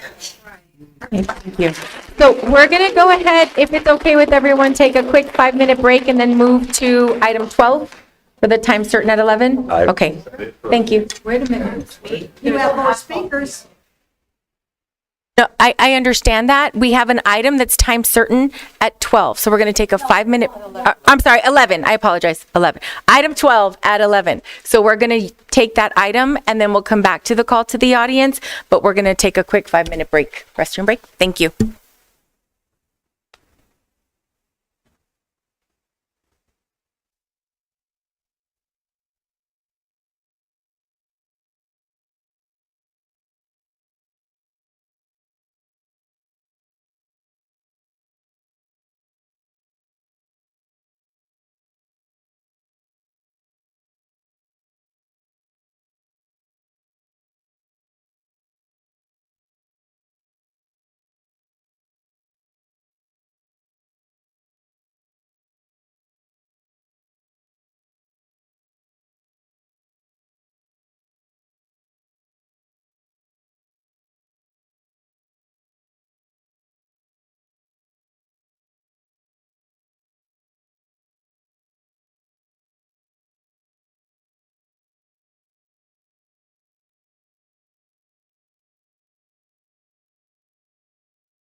Thank you. We're going to go ahead and get started.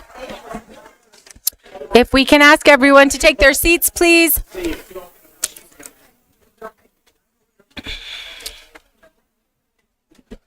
Okay.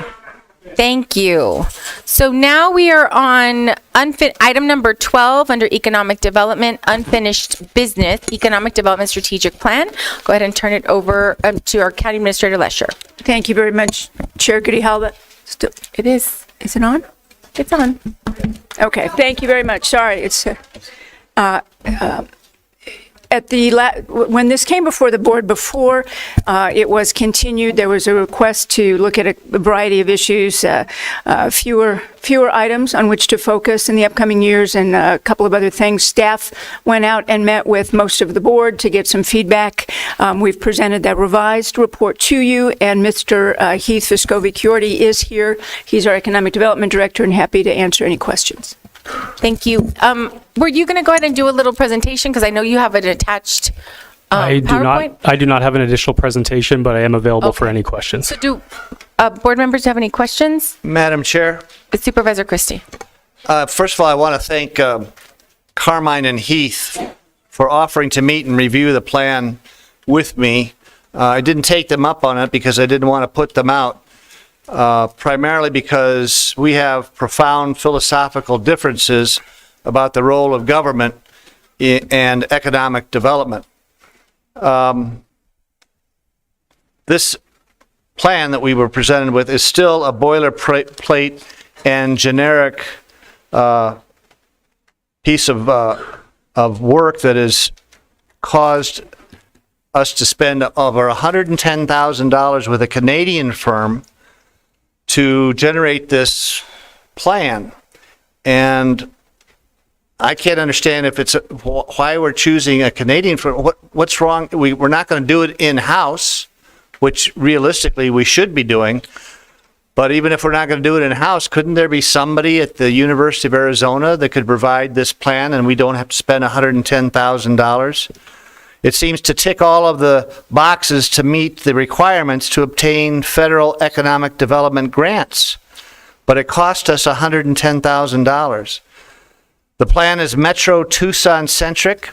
It doesn't address outlining Pima County communities, and it's not the role of government to connect businesses. Businesses already have, as our own small business commission, they have trade associations, they have chambers. This is just one more insertion of government even more into the private sector. Over the last several decades, the leadership and heavy involvement of county government in economic development has been at best underwhelming. And we at Pima County are still viewed as not business friendly after all this money and after all of these years. All of the wins, quote unquote wins, in economic development that Pima County claims to have achieved in recent years were all achieved before this economic development project and plan, the economic development strategic plan. These were all achieved before this plan was ever produced. And this plan is purposed to get federal dollars, and with federal dollars, there are always strings attached. So I am not in support of this economic development plan, and if it is put to a vote to accept it, I will be voting no. Thank you, Madam Chair. Thank you. Any other comments? Chair Grijalba. Supervisor Scott. I wanted to say to Mr. Vescovi-Chiordi that I was grateful for the addition of the key performance indicators by strategic priority. Measurement of success of the plan was something that was of great concern to me.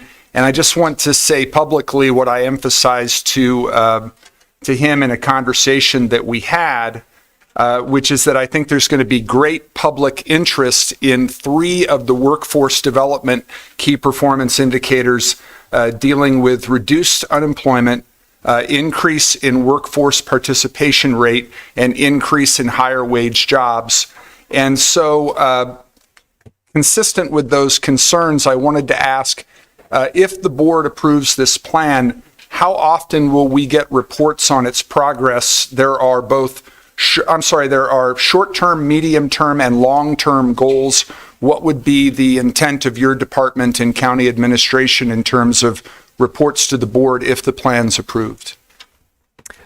Chair, Vice Chair, thank you very much for the question. So I think we can provide reports at any interval, right? Whatever the pleasure of the board is. However, at the March 7th meeting, Chair Grijalva did request that we do formal updates twice a year. So we will be planning on 2 updates a year at minimum. I also would assume that when we do achieve a goal or a certain metric attached to a goal, we will inform the board of that through a memorandum as well. Thank you. I also wanted to point out, my colleague from District 4 made reference to our Small Business Commission, and attached to this item is a letter of support from all 10 members of the Small Business Commission. They voted unanimously to encourage the board to pass this plan. And I know Mr. Blumenthal addressed us earlier on another matter during a call to the audience, and I wonder if I could ask Chair Grijalva, as a member of the Small Business Commission, if he could share with the board why the Small Business Commission is in support of this plan. Would you like to? Absolutely.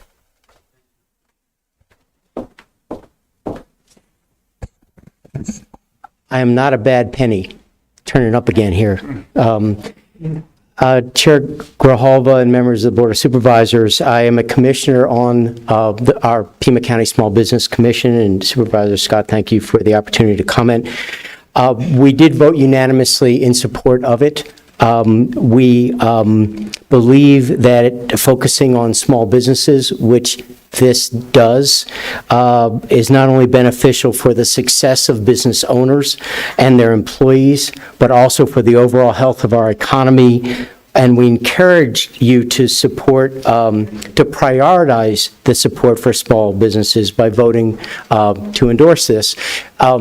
It did check all of the items that the commission was interested in by way of training, resources, places to go for businesses to have questions answered about how to streamline their work, how to be more effective, and the like. I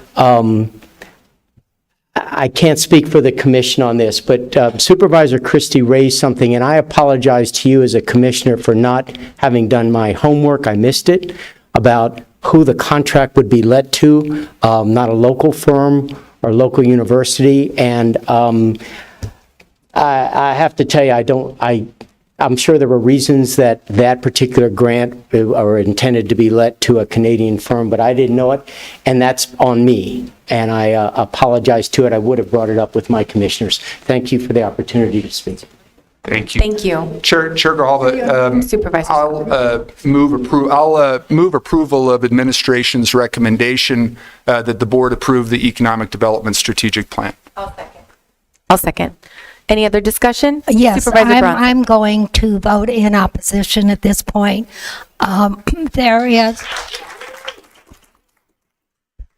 There are some good things that are with this, but it's words, words, words. And I'm seeing there's way too much. There's not a real focus on some specific achievements or goals. It's just there's too much here, and I do not understand why we can't pick 2 or 3 items and move forward with them, but to have this overarching document, I just don't expect outcomes from it. It's too much in my personal point of view. Yeah. Thank you. I think it's important for us to have a plan. And one of the things that I found interesting is when we're looking at some of the gaps where we're not involving our K-12 or K-20 pipeline, like a lot of those issues are addressed here. Our office did meet with staff, and I appreciate the opportunity because we were able to talk about some of the concerns that we had. And I see that some of those things have been modified or highlighted in the plan. And so I'm appreciative for us to have one. And the other thing is, I think it's important that we note that this is a living document. It can continue to change and should. So it should continue to be flexible enough to meet the needs of our community. And I think that it's a good foundation. Do we have any other comments or questions? Chair Grijalva. Supervisor Scott. Thank you. Mr. Vescovi-Chiordi, Supervisor Christie made reference in his comments to the fact that this plan is going to be submitted to review by the Federal Economic Development Administration. My understanding is that if the plan meets all the requirements of the federal EDA, that not only will Pima County be eligible for federal economic development funds, but so will other jurisdictions in the county. Could you speak to that, please? Chair, Vice Chair, yes, that is correct. So we did develop the plan with the EDA requirements in mind that will allow us to apply for specific grants that come through the Department of Commerce, through the Economic Development Administration. Not only will Pima County be eligible for those, but because of the regional economic development strategic plans that exist with all the surrounding communities, they are able to apply for those grants as well. So cumulatively, it is a tool in our tool belt, if you will, for acquiring additional dollars to support businesses, whether it's attraction, retention, expansion within the community at large. Madam Chair. Thank you. Just Administrator Lesher and then Supervisor Christie. Thank you very much, Chair Grijalva. And the one I appreciate Supervisor Bronson's comments. I just wanted to note that we have had an economic development plan in place since 2017. The one that we are amending had 172 points or goals and objectives. One of the focuses of this plan was to make it a workable document, that rather than being everything we could ever think of in notes, that there was work in a variety of public meetings and public outreach throughout the county and all the incorporated jurisdictions to focus on real goals for this board. That's when we narrowed it down first to, I think, 30, and then focused on 5 per your direction in the early, for the first year of operation. So I do appreciate the comment that part of what we really need to do as an economic development department is focus and be clear in what the direction is. Supervisor Christie and then Supervisor Bronson. Thank you, Madam Chair. Heath, just to reiterate what you just said, as to what I said at the end of my statement, this plan, this economic plan that Stiletto generated, its main purpose, or a main purpose of it, is to apply for federal grants. Yes. Supervisor Christie, it is part of the primary purpose, yes, sir. Thank you very much. Supervisor Bronson. No, I was going to say the same thing with the federal grants. And Supervisor Christie and I probably disagree to some extent, but I think some of those monies can be used wisely from the feds should we qualify. But again, I just don't see any specificity that gives me any confidence in this document. Okay, we have a motion and a second. All in favor say aye. Aye. Opposed? No. No. Item passes 3-2 with Supervisors Bronson and Christie voting no. Thank you. Now we'll go back to the call to the audience. I have Rafael Polo, Dan Juan, and Keith Loganville.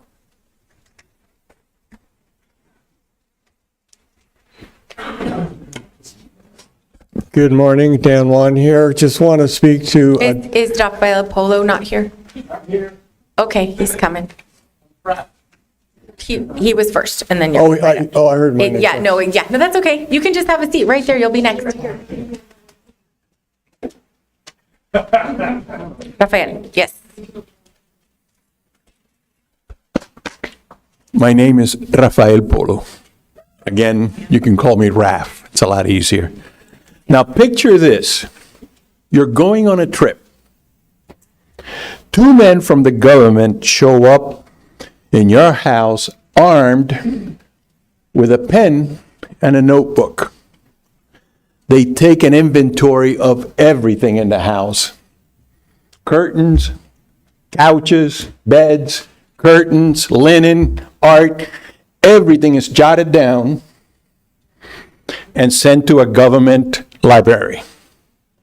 A few days before your departure, they come back armed with their notebook and ensure that everything is in place. If it's not, you're not going anywhere. You couldn't leave your property to family or friends. The property now belonged to the government. It was redistribution of wealth.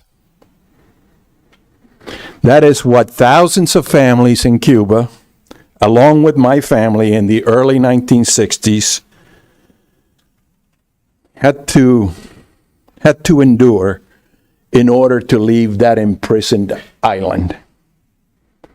I fear that our country is headed in that direction under the progressive Marxist total control agenda. Think of digital currency, 15-minute cities, and lockdowns. The BOS, you all up there, can help prevent this road to perdition. It's a start on a county level, and it takes courage. Redistribution of wealth is a way for a leader to sound magnanimous, caring for the less fortunate, but in reality, it's a way to keep themselves in power. Total control. For one man to take advantage of another man to increase his own advantage at the price of another's disadvantage is a way to keep themselves. It's out of control. It's not what's expected in nature. It is not their wealth, after all. It's someone else's wealth. And if the truth doesn't point in their direction, they bend it. They bend it so it does. Observing what's going on in this country, I find the following quote apropos. A nation can survive its fools, its abusers, but no nation can survive. Thank you. Your time's expired. Don Wan?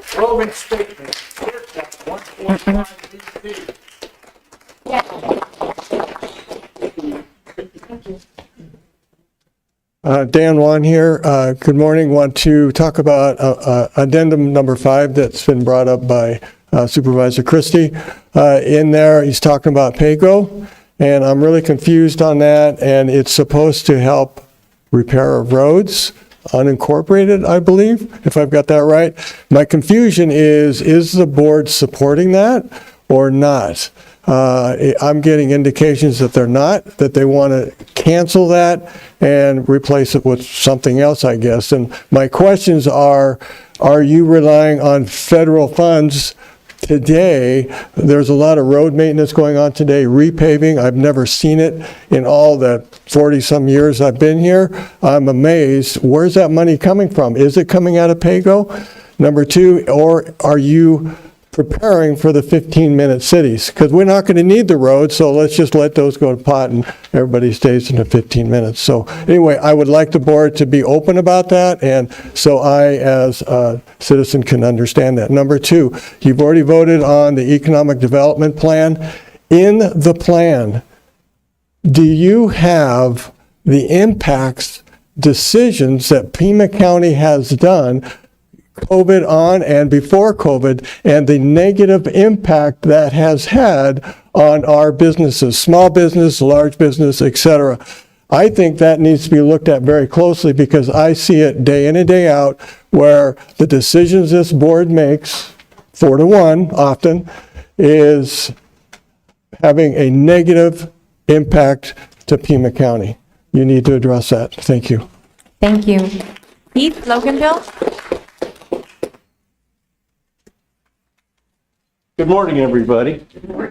Isn't it great to be in Tucson, Arizona, and be alive? You should be. I'm a longtime resident of Tucson. Moved here in 1965. Luckily, one of the best decisions my dad ever made was to take the transfer and move from LA.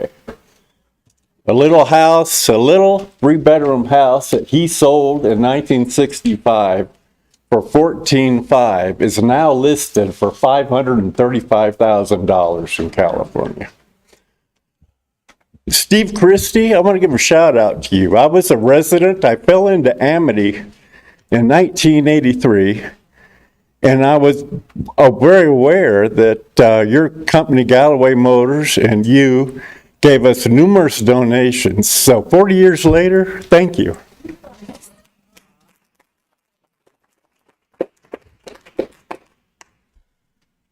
You know, there was a man who was new to our country, and he went into a bar and he had a few drinks, and he proceeded to assault the patrons and tear the place up. And the bouncer grabs the man and escorts him to the door, and the man says, "What are you doing? What are you doing?" The bouncer says, "You can't behave like this." And the man says, "What are you talking about? It's a free country, isn't it?" And the bouncer says to him, "Your freedom goes as far as the tip of your nose." And the way I see it, if you let biological males into women's bathrooms, their freedom is going a little bit beyond the tip of their nose. And I think you're violating women's rights. Yep. I don't know what's going on. The protocol for somebody that used to want a sex change operation, when the world was sane and psychiatrists were sane, the protocol used to be, okay, get counseling, live 2 to 3 years as your desired sex, and then you could make that decision. What are they doing now? Now somebody says, "I want to change my sex," and they say, "Let me get a prescription written for you and let me book your surgery. We'll get you in there as soon as we can." The people that are pushing transgenders that way are not their friends. They have their own agenda. Somebody spoke earlier about math, and I just want to add to what he said. At the very beginning of COVID, Fauci said himself... Thank you. Your time's expired. You can provide your written notes if you'd like, but your time's expired. It's over already. Yeah, 3 minutes goes fast. Thank you. I'm sorry. Matthew Levitt, See you next. followed by Betty Thompson and Dave Smith.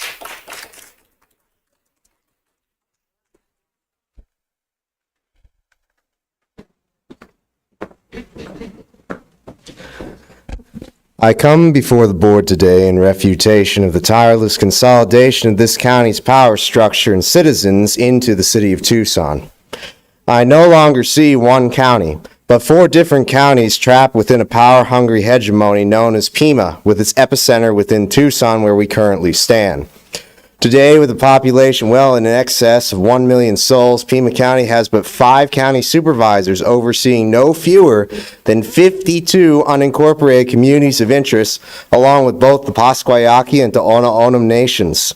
As a resident of Corona de Tucson for nearly 20 years, I think I speak for all of us outside the city of Tucson who feel inadequately represented.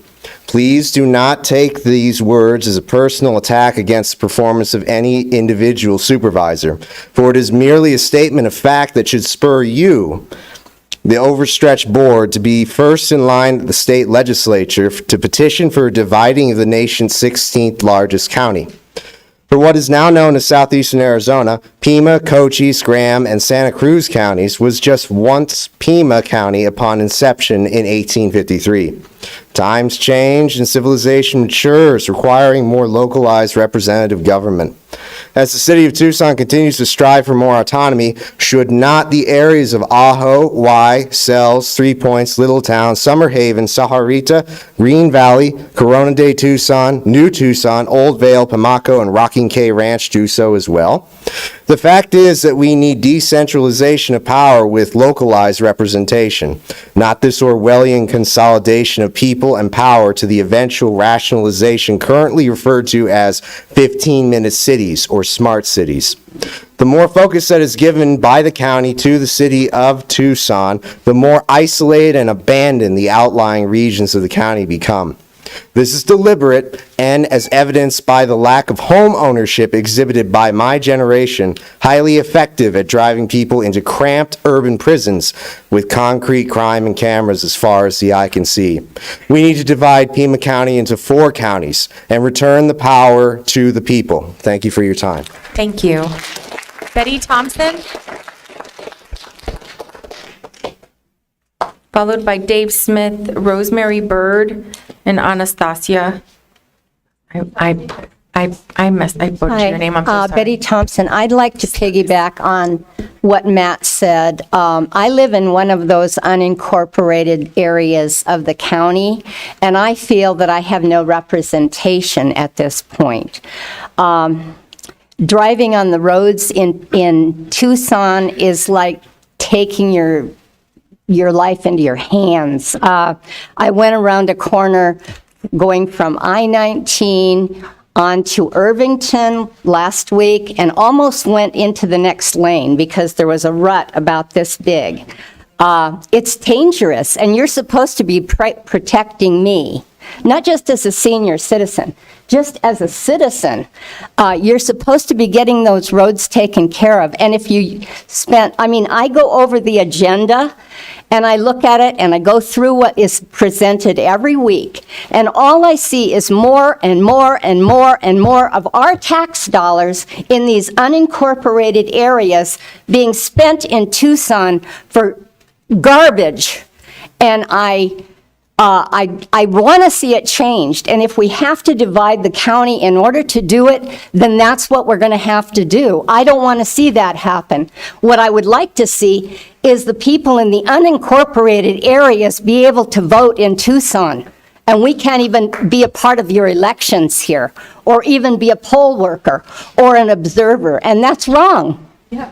That's my right. I'm paying taxes. We fought a war over this. Thank you.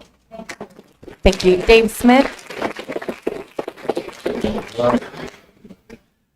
Well, good morning, Board of Supervisors.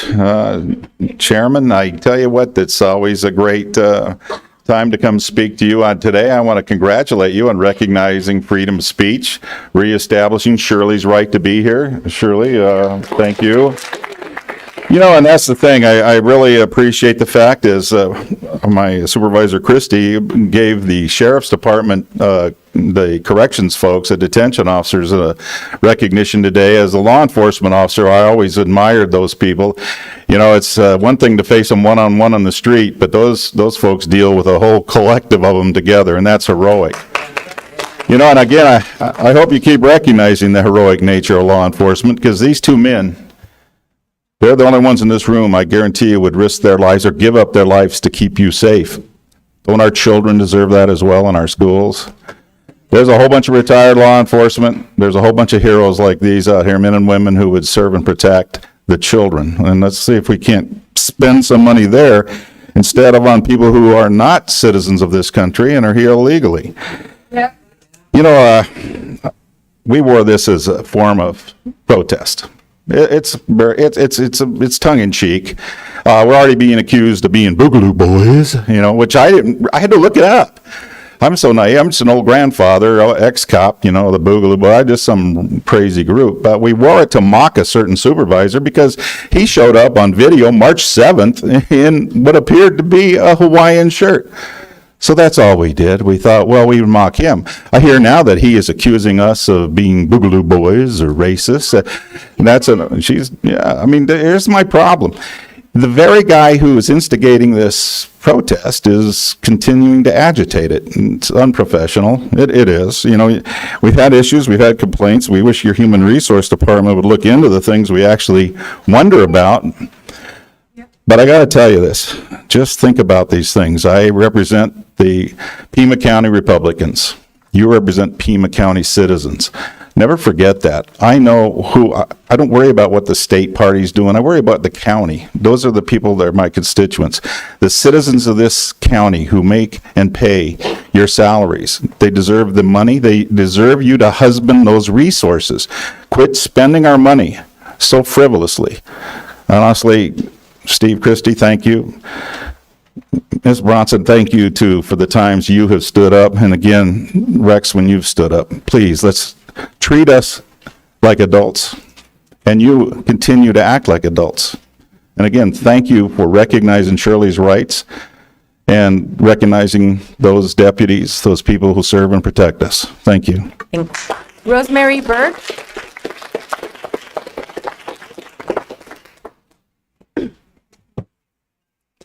I think it's Rosemary. Rosemary. Yeah, and then, yeah, that's okay.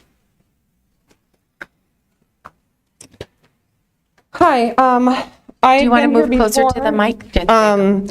speaking on some things in our child protection system. So you guys all have my contact information, and I'd like your attention, please. I really would like your attention. In September 2021, my then 8-year-old son reported to me that he had been transported, to his estimation, 30 times in the trunk of a vehicle. I called DCS. This is not a serious enough offense for them to open a case on. I couldn't believe my ears. I asked them to resubmit it. Again, they came back to me. This is not a serious enough offense for DCS to open a case on, okay? Sergeant Joseph Wall told me there is no system in place for police reports regarding child victims to get into the hands of Pima County probation. When this happened to him, the person that did it to him was already on probation for felony child endangerment for an offense, a previous offense against the same child, and I'm talking about his father. Okay, moving on, I'm wondering to myself, how can this happen? This cannot be real, that it is okay to transport children. This is not an arrestable offense. According to Pima County Probation, according to Tucson Police Department, anyone in this state can put children in cargo areas of motor vehicles with absolutely no fear of arrest or punishment of any kind. In fact, the only law protecting children is the car seat law, and the strictest punishment for not obeying that is a $50 fine. We have a huge problem with human trafficking here in Southern Arizona. We have a huge problem when law enforcement is allowing this. In fact, I can document everything I'm saying, and I can show you documentation from Pima County Probation that shows you to the huge effort they made to make sure that nothing ever happened to the offender, to the extent of I sent them the police report when TPD wouldn't do it, and they refused to document receipt of it. This is criminal. It's a criminal enterprise. It is organized crime. Our law enforcement is involved. It's organized crime. People are profiting. For example, the Marriott Star Pass profited to the tune of 30 grand in January 2023, housing nearly 200 undocumented immigrants for 3 days. That's where the money's going. Thank you. Thank you for coming. And this is the child that it happened to. Please look at him. I'm sorry. Anastasia Kasakis, Shirley Ricard, and Stephanie Kirk.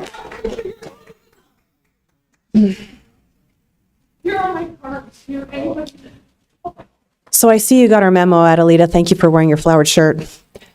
Well, hey, it just happened today. I think God spoke finally to you. I'm here, I had something totally different. First of all this Health and Human Services stuff, just really quick, you need to vote no. We're done, we're over. We're not going to have this as part of our 15-minute city agenda. And I hope you hear the hundreds of thousands of Pima County citizens when I say it, because I speak on behalf of them. We are not going to have 15-minute cities here.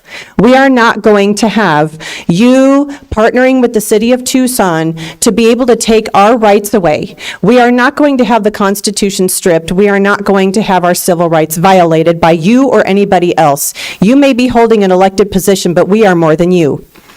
The other part of this is, we are not going to have carbon taxes because we choose to have our gas-powered vehicles. We choose to have gas-powered stoves and gas-powered dryers and everything else that's gas-powered in our houses.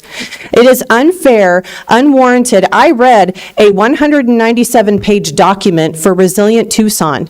On page 97, they literally are out now. I mean, we've been saying this for quite a few months about the 15-minute cities, but you guys are going to be in violation of civil and federal rights relating to the people of Pima County in conjunction with Tucson. If you proceed with any of this, you are taking illegal federal funds to be able to do this. You better think twice and you better turn it back. Federal funding should not ever be, and the lady that spoke earlier, I think Jane or somebody spoke earlier about the fact that when we contacted the federal representatives of Eli Crane, and when she got a hold of Juan Ciscomani, to my shock sitting here, you guys turned away the federal funds that we need to protect our border. Are you nuts? You guys are sitting here pillaging and pilfering our public tax dollars for your little pet projects and your good old boy network stuff. I'm sorry, that's not going to happen around here anymore. We are over and done with that. This whole shop business, 15-minute cities, has anyone, oh, by the way, have any of you seen the blue lights that are going up as far as the street lights? Those are the spy camera lights, and I'm sure you already know that, because we already knew about that. There's several cities in every state, 54 cities to be exact, that got $94 billion, I think actually, between those 54 cities to institute things like this. Those are spy cameras, you guys. Those are 5G spy cameras, and they're getting ready to spy on you. If you even so much as cross your 15-minute line, it's either $58 or $1,000 fine, I believe, your carbon tax to the city or to the county of said violation. When you have a highway that is riddled with craters between Alvernon and Ina, people are damaging their cars every day, you all are in trouble. You guys are treasonous. Ms. Shirley Ricard.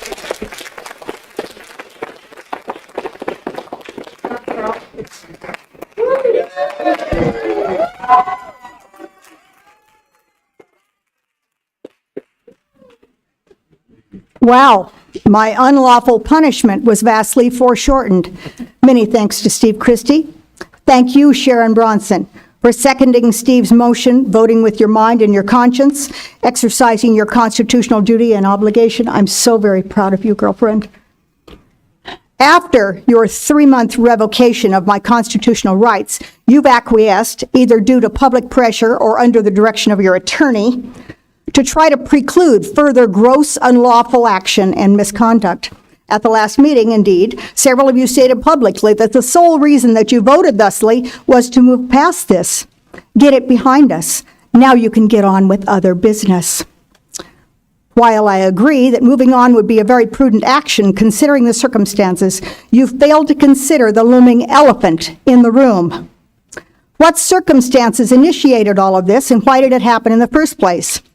Why you believe that moving ahead is possible without further action on your part is beyond me.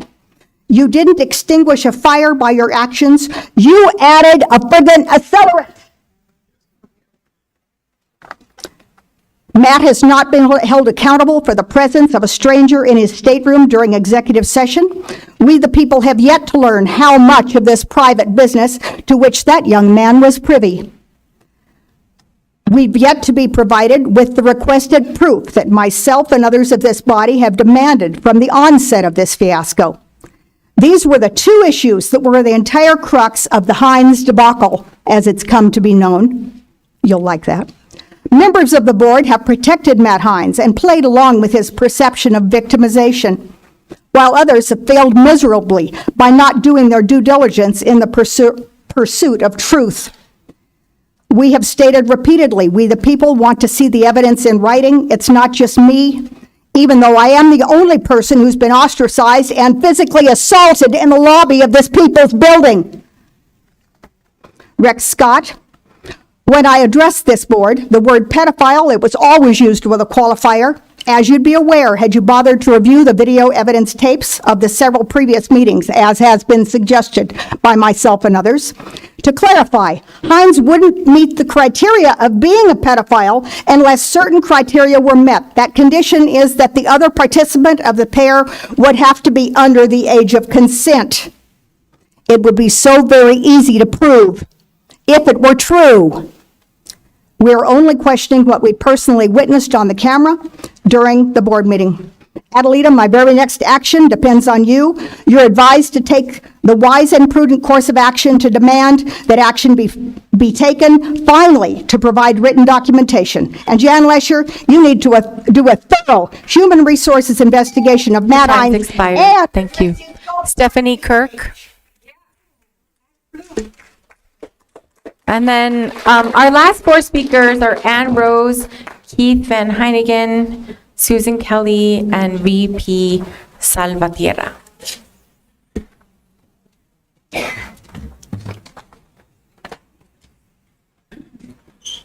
Dang, kind of wish we got that COVID plastic thing that we just threw in the ocean to help this thing stay up. I know you guys can't really see that. Again, I'm Stephanie Kirk. And you don't want it down? You want it down? Well, then are you going to go back and look at it? You know what? If you're going to interrupt me, you're going to have to give me back my time. That's good. So what I was saying was that Australia, go ahead and put that time back on there, Adelita. Australia received, thank you. Australia received their injection before the virus even entered the border. Did you guys know that? They were strict. They slammed their faces down if they breathed on anybody. Senator Gerald Winnick stated that the death spike in 2021 following the rollout and mandate of the jab needs to be investigated since Australia experienced, get this, low COVID cases. How is that they had low COVID cases? They were completely locked down for an island, in case anybody didn't know. So there's no COVID there, or maybe low COVID, Matt. But they have high, skyrocketing death rates. Some of the biggest they've ever seen. Well, Sweden, which did not lock down, and many of you guys know this, experienced similar vaccination statistics as America and had COVID cases, but low mortality rates, whereas strict Australia reflected the excessive deaths that I just spoke about. What happened there? Did they all get all juiced up and prepared in their coat of armor? Just experience pathogenic priming? And if you don't know what that means, science journals have decided that that's an immune enhancement. Did we just disadvantage a whole island before exposing them to the virus? I don't know. I mean, when you get the jab, the death rate does go up. If you looked on the VAERS data right here, it states so. We can see that we allowed 1,000 reports for calling to the CDC. We didn't even have enough money to man that. So you can see that when we started rolling them out on 12, 19, 20, we had well over 1,000 red line data call for exceeding the expectations of what the CDC could handle, because we gave them tax money to increase what they were going to need in employment. Then again, when we mandated it, do you see that red line? That's what we thought. It would never go across. It skyrocketed. That same thing can be seen in Australia on their reporting system. Now, we're lucky because here in America, our military also keeps track. So you'll see that the military started speaking out, but the CDC and Rochelle Lewinsky, who only watches CNN, stated that there was nothing wrong.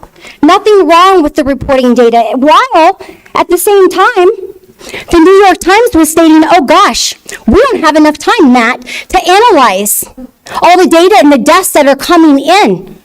I mean, at one point, it reached almost 5,000 a day. Who knew? Well, the military knew, because we had a lot of myocarditis. We had pilots falling out of the sky. But you know what? Nobody was taking their back. In fact, right here, a Marine was told to flip up. Kind of like how Matt told everybody to shut up and he called us all murderers, right? And if we didn't inject a pregnant woman, that we were murderers. Thank you. Shame on Expired. Ann Rose?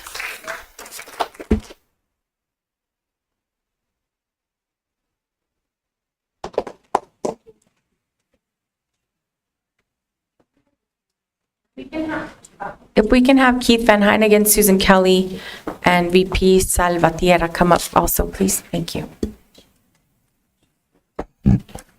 Good afternoon, I think. Lions, not sheep. Yes, right. Yesterday, the World Health Organization started meeting in secret again for another 5 days. And what they're doing is trying to push through amendments to the international health regulations that would give them unprecedented power over our personal health care choices. Since the COVID outbreak, we've seen how governments and corporations have used a pandemic as an excuse to limit free speech, expand surveillance, and further erode civil liberties. This means that states, i.e. Arizona, no longer will have the sovereign right to determine and manage their approach to public health and will be governed by one centralized global power. This is an existential threat to all of us, including you. Think about it. But I really wanted to get back to a COVID update about the shots and the masks. How is this thing with the World Health Organization going to affect Pima County? Will they force another experimental injection onto the people and then not monitor the health outcomes? What is happening in Pima County for the people who had to get the shots to keep their jobs forced, or who took it willingly because the health department website said it's safe and effective? All right. So the Epoch Times ran a story last Friday about a new Danish study that concluded that most of the Pfizer adverse events in their country could be traced to just 4.2% of the vaccine batches. I'm going to follow up with the Board of Health in a week or two. More bad news for masks. Masks. Another study critical of them ran about 2 weeks ago in the journal Public Health. Rather than measure how ineffective masks were at filtering viruses or preventing COVID transmission, the researchers measured various health indicators on the people who wore the masks. What they found was mask wearers had decreased blood oxygen, increased blood CO2, increased heart rates, higher blood pressure, more difficulty breathing, higher skin temperatures, and higher reports of headaches, acne, skin irritations, feeling overheated, voice disorders, and dizziness. Okay, my time's up. Just don't mask everyone next time around. The pandemic is called. Thank you. Keith Van Heinigen?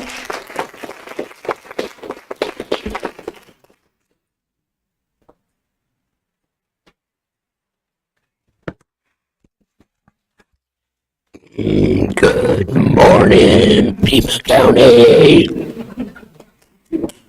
I am Keith Van Heinigen.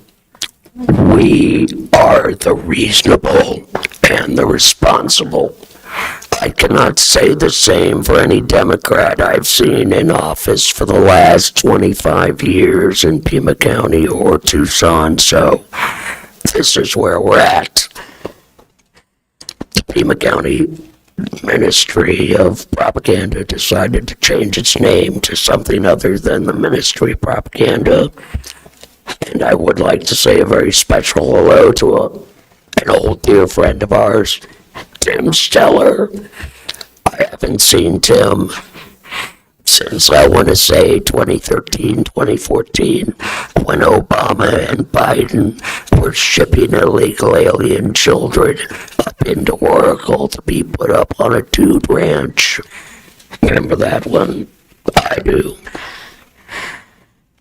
Glad to see The Tucson branch of Visit Maui is here. Been there a few times, love it, great place. I stay right down the road from Lahaina, walk right up the street, get bombed, come on back.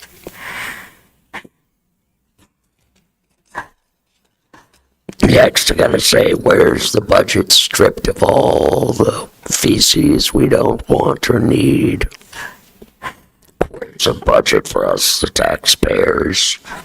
Where are the trials for all the corruption and waste from the Chuck Huckleberry years? Homelessness is such a nice word. It's accidental, it's harmless sounding.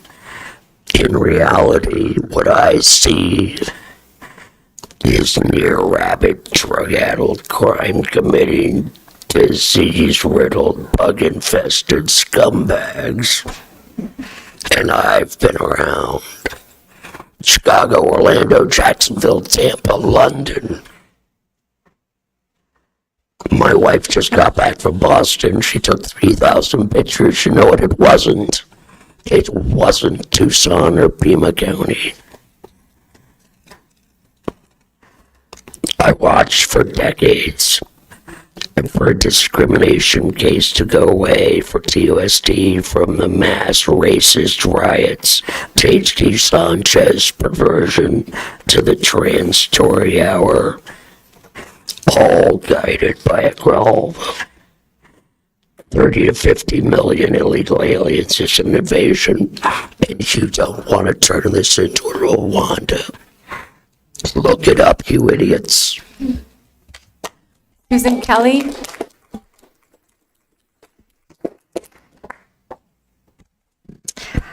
Hello, Chairman Grijalva, Supervisors. I'm Susan Kelly from District 3. John C. Maxwell said, "You must be big enough to admit your mistakes, smart enough to learn from them, and strong enough to correct them." I started as a substitute teacher earlier this year, after I felt that COVID was over. And as you well know, even the leader of the Democrat Party, Joe Biden, has signed off on a bill ending COVID as an emergency, finally. We've known for a long time that masks and shots do not prevent the spread of COVID. I got vaccinated, so I'm worried now that I'm going to get COVID. I think I've already had COVID. I think I also got vaccinated. I'm not going to get boosted. So I'm not an anti-vaxxer. But this is not good for our society or for our children. Criminals wear masks often when entering stores in Pima County in order to conceal their identities when committing other crimes. When I drive onto the Native American reservations, they still have signs posted telling everyone to stay home. And this board has created so much fear. What I'm telling you is that everyone knows the pandemic is over. Agenda items 17 and 33, please do not take these federal funds. This will only continue to cause many of our people to live in fear. It is time to be proud of living in Pima County and move forward from the shame you've all brought on us during COVID. Be responsible with the people's tax dollars and vote no on the extension of the IGA. I am ashamed of my Pima County Board of Supervisors, with the exception of Supervisor Christie, over Matt Hines' behavior over the past 2 years. It's not just the Zoom incident. That happened to me too. I didn't have a young man, but I had 3 crazy dachshunds. But the manner in which the chair has not addressed it, or most of the board has not addressed it, it won't go away. I ask again, respectfully, for a legitimate, heartfelt apology, or for the board to publicly censure Matt Hines for his behavior over the past 2 years. You must be big enough to admit your mistakes, smart enough to learn from them, and strong enough to correct them. Thank you. Thank you. VP Salvatierra, that'll be our last speaker. Madam Chair, board members, Administrator Lesher. First of all, I have a kind of a basic health point. Animals that walk over asphalt in 90, 100 degree weather, to them it's like 120 to 150 degrees. So be very careful, and it can happen. You can get very serious injuries within the first few minutes. I'm really surprised that, we could create such a circus out of some, privacy issues that all of us feel we've had intruded upon, whether it's with our cell phones or not being able to control these kind of things. First of all, we are a community under representative democracy, and I support capitalism, but with a conscience. Now, when that conscience is separate from actually looking at issues, whether it be the spirit of a law or the word of the law, then they can be misinterpreted very easily. And for that reason, I'd ask that the Chief Civil Deputy, Mr. Brown, take due caution and care to identify the use of content from speakers that initiates hate crime, that hate speech is different from free speech, and I believe that hate speech creates, and encourages hate crimes. This is very serious. We have discrimination in many, many different flavors, and it's abhorrent at all levels. Secondly, that's kind of like the lack of a conscience is a cancer or a parasitism, that chokes our democracy. And also, when you have Zoom meetings by commission, city, or board, or others, without regular in-person public hearings, that disenfranchises over 40% of Tucson residents. No representative democracy or authority exists without this kind of public acclamation and education. And I wanted to comment, kudos to Administrator Lesher for her letter to the Board of Supervisors over the Arizona State Land and HUD Bay application for land auction, recommending denial of the land sales to anyone or an auction denied and withdrawn from the Board of Appeals agenda. I also recommend that the use of glyphosate in Pima County be stopped on all parks and lands. Pima County land, landscape employees are at risk because they have to be certified. Thank you. Thank you. So I'm going to go ahead and close the call to the audience and ask if any my colleagues wish to respond to a criticism, ask staff to review a matter, or ask that a matter be put on a future agenda. Supervisor Hines and then Supervisor Christie.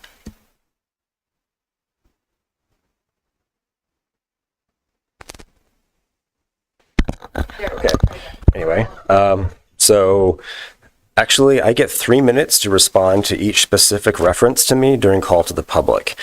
So get comfortable, because that's about an hour.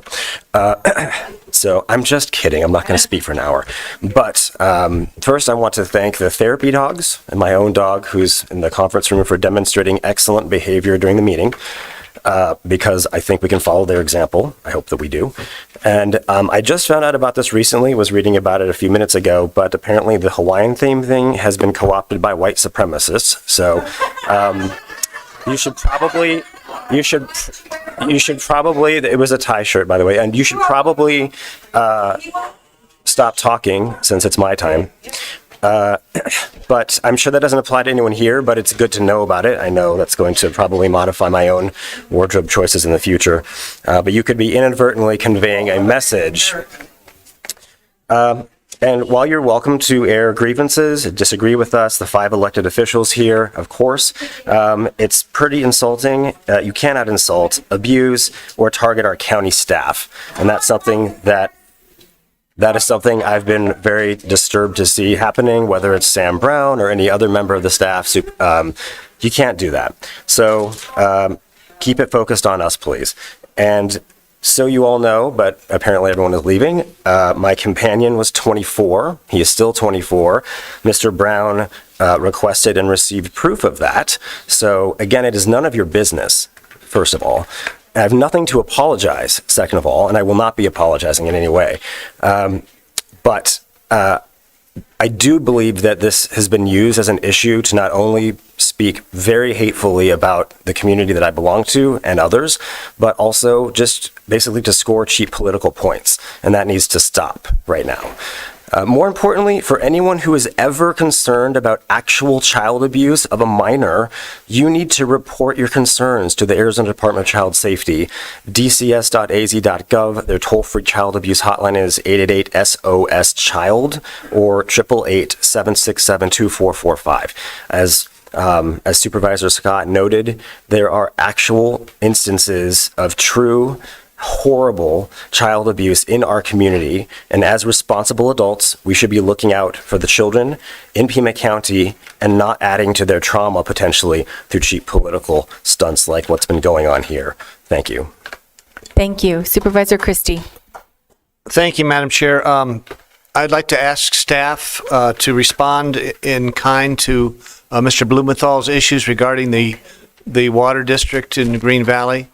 If you could engage Mr. Blumenthal and those who have the concerns that he expressed and analyze the situation, the regulations, the entire process, and make sure that the discernment is taken to satisfy the issues that were raised a call to the audience by Mr. Blumenthal. I know it would be very helpful, and it would give him clarity, and it would give direction to the community. And I'd appreciate it if you'd reach out to him, and the same for you, Mr. Blumenthal, and hopefully you'll be able to come to some resolution on it. Thank you, Madam Chair. We shall. Thank you. Yeah, I Thank want you. to. Supervisor Bronson. Yeah, I want to piggyback off of Supervisor Christie's issue and the water company, because in District 3, we have a number of small water companies that we've had similar issues. So not just addressing the issue for Mr. Blumenthal, but for the small water companies in the region. Mostly it's unincorporated Pima County. Thank you. Any other? Okay, thank you so much. So now we're going to move on to Board of Supervisors sitting at other boards. I'd like to move items 8 and 9, repairing habitat in a contract with Majorie Humphreys. Madam Chair, Yes. I'd like to pull item 9 for separate. All right, we'll do item 8, repairing habitat mitigation. I'll move the item. Second. I have a motion and a second by Supervisor Scott. All in favor say aye. Aye. Opposed? Item passes unanimously. Item 9, this is the contract with Majorie Humphreys to provide acquisition agreement and warranty deed for property located on 4320 East Havasu Road. Sir, thank you. Sir, that's inappropriate. Yeah, he's being escorted, right? That's not appropriate. County Administrator Lesher. For the contract? Well, I'm just wondering, did you want to have? I'll move the discussion? item and I'll then second. And then, did you want to have, did you have a question specifically? Go ahead, Supervisor Christie. Thank you, Madam Chair. Sorry, I was. This is acquisition and a flood control plane of a private home. I have a number of questions. This is similar to the issue that we had several meetings ago about the flood control district purchasing a home that actually was a business. So we were purchasing not only the property, but the home that served as a business. So there were actually 3 areas of purchase. The one thing that I look at right off the bat is that this home is located in the background in a subdivision. And there are numerous homes in the subdivision that are all contingent with each other and side by side. But this one home is being selected by the district to purchase. Why is it just this one home? Chair Grijalva, Supervisor Christie, I don't have the answer to that. If you would like to share your questions with you, we're happy to follow up with the board. Would there be any problem in continuing this item? I can withdraw my did I make the motion? I don't remember. I think you. Yeah, we can. I'll withdraw my motion and then continue it. And if Supervisor Christie can either delineate his questions now or yeah, if I talk could to just ask staff, my questions now. that'd be fine. Go ahead. Why this one home? Yeah, is the and first? why are we dealing with the hazard? Why are we not dealing with the hazard instead of buying the property? Buying the property doesn't seem to address what's causing the hazard to the property, so why aren't we dealing with it? And how does the plan to deal with the property, which is basically bulldozing down this single home in this development, how does that address the hazard issue? Also, aren't these other homes in this development, aren't they in the floodplain as well? And we're paying almost $700,000 for this home. We paid, I can't quite remember, pretty close to that several meetings ago to take care of someone else's home and business in the floodplain. Here's another one. And I do have a question about the funding source. What is the Flood Control Non-Bond Projects Fund? I've never heard of that one before, so if I could get a definition of what the Flood Control Non-Bond Project is. And the thing that concerns me, we keep buying these properties without addressing the problem of the flooding. We're taking property off the tax rolls. So if it would be easier to get answers in a short time period rather than this meeting, I would welcome that. So I'll move to continue till our next meeting. Second.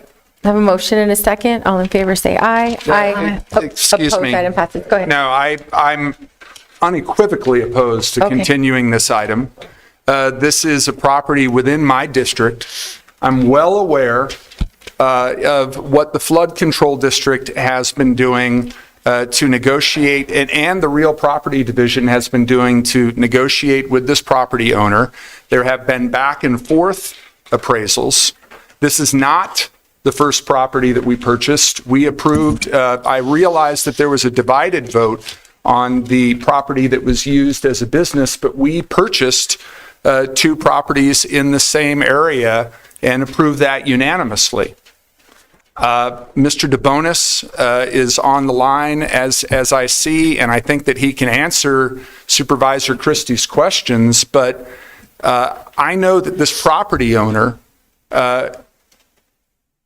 whose home was destroyed by this flooding has been going back and forth between the Flood Control District and the Real Property Division, and we have finally reached a settlement that is supported not just by the county, but also by her. Removing her property from the floodplain is going to not only ensure that future floods are less destructive, but it's also going to provide her with the relief that she deserves in a program that, as I understand it, the flood-prone land acquisition program has been in place in this county for decades. And I'm very familiar with Ms. Humphrey's situation, very familiar with the back and forth negotiations between her and the county. And I think given that we've finally reached a point that she and the county are satisfied with the outcome, continuing it for another 2 weeks, when I think that all of the questions that Supervisor Christie may have can be answered by Mr. DeBonis, I just can't support that. Yes, and thank you. If I may, Chair Grijalva, thank you. As you know, Deputy County Administrator DeBonis was not able to be with us earlier. He's now joined us. There were 6 new questions presented to us moments ago, but perhaps Deputy County Administrator DeBonis knows the answer.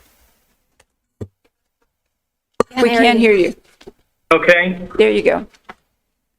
Okay, very good. So this is the flood-prone land acquisition program. So it focuses on removing residents from areas of flood hazard. And so this particular property is one of those located in the Finger Rock Wash area that has scar damage from the Bighorn fire. So the damage that happened on the mountain and upstream is really irreparable from a flood control standpoint. And so the best method of reducing the hazard there is by removing individuals from that location. The program is a willing seller, willing buyer program, so we don't go out and require people to sell their properties to Pima County to reduce that hazard. If they express an interest, then we use that program, the FLAP program, to acquire the properties. So this was identified as one of those repetitive loss residents that have experienced flooding on multiple occasions, most recently following the Bighorn fire. So appraisal is done with each of those instances, and the value is then set based off of that appraisal. Supervisor Scott is correct that we have purchased other properties in this area in a similar fashion. Thank you. Any questions? Supervisor Christie? Yeah, I do. Thank you, Madam Chair. The plan to deal with the property is, I would assume, to destroy it or to bulldoze it. How is that going to prevent flooding in the future? And are any of the other homes affected by flooding? Why just this one?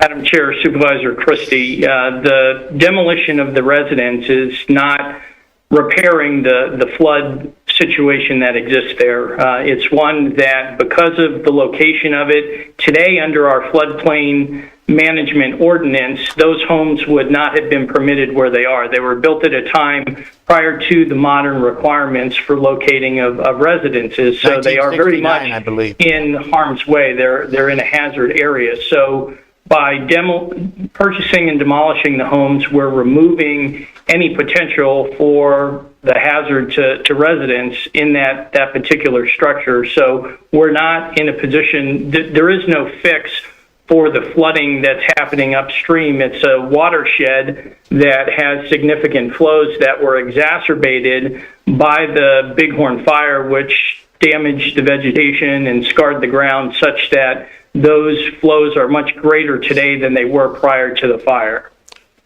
Madam Chair, Mr. DeBonis, is this the only home that's affected by that unusual flooding situation that you just described in this subdivision? Chair, Supervisor Christie, there were other residents that are affected. Some have been purchased. Some properties we have been in conversation with the homeowners about, and again, it would be at their initiation to sell those properties to the flood control district to remove that hazard. So we can come back to you with a full report on the properties that have already been purchased in this area using the same program, and any others that we are currently in discussion with about potentially acquiring. And Madam Chair, one final question. Mr. DeBonis, what is the flood control non-bond project?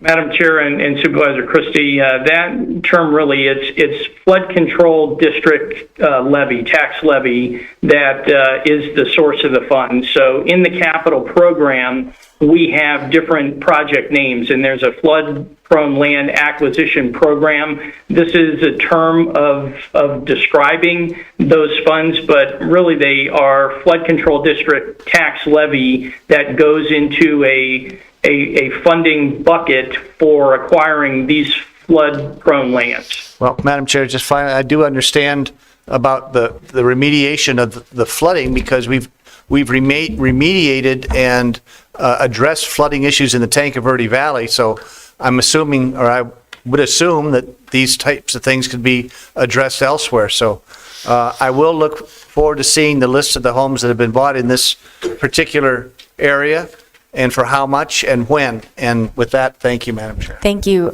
Chair Grijalva. Supervisor Scott. I'd like to make a substitute motion that we provide for the acquisition agreement and warranty deed for the property located at 4320 East Havasu Road. Okay, I'll second. Have a motion and a second. I'll ask for a roll call vote, please. This is on the substitute motion for approval. Supervisor Bronson. I'm voting yes, but I have some real questions about the flood-prone land acquisition program, FLAP, and if we need to revisit it and reconsider or consider other options. I think Supervisor Christie was correct in pointing out that since there appears to be no remedy, we're just going to be continually purchasing property and taking it off the tax roll. So that concerns me, but again, I'll vote yes. Supervisor Christie? No. Supervisor Hines? Yes.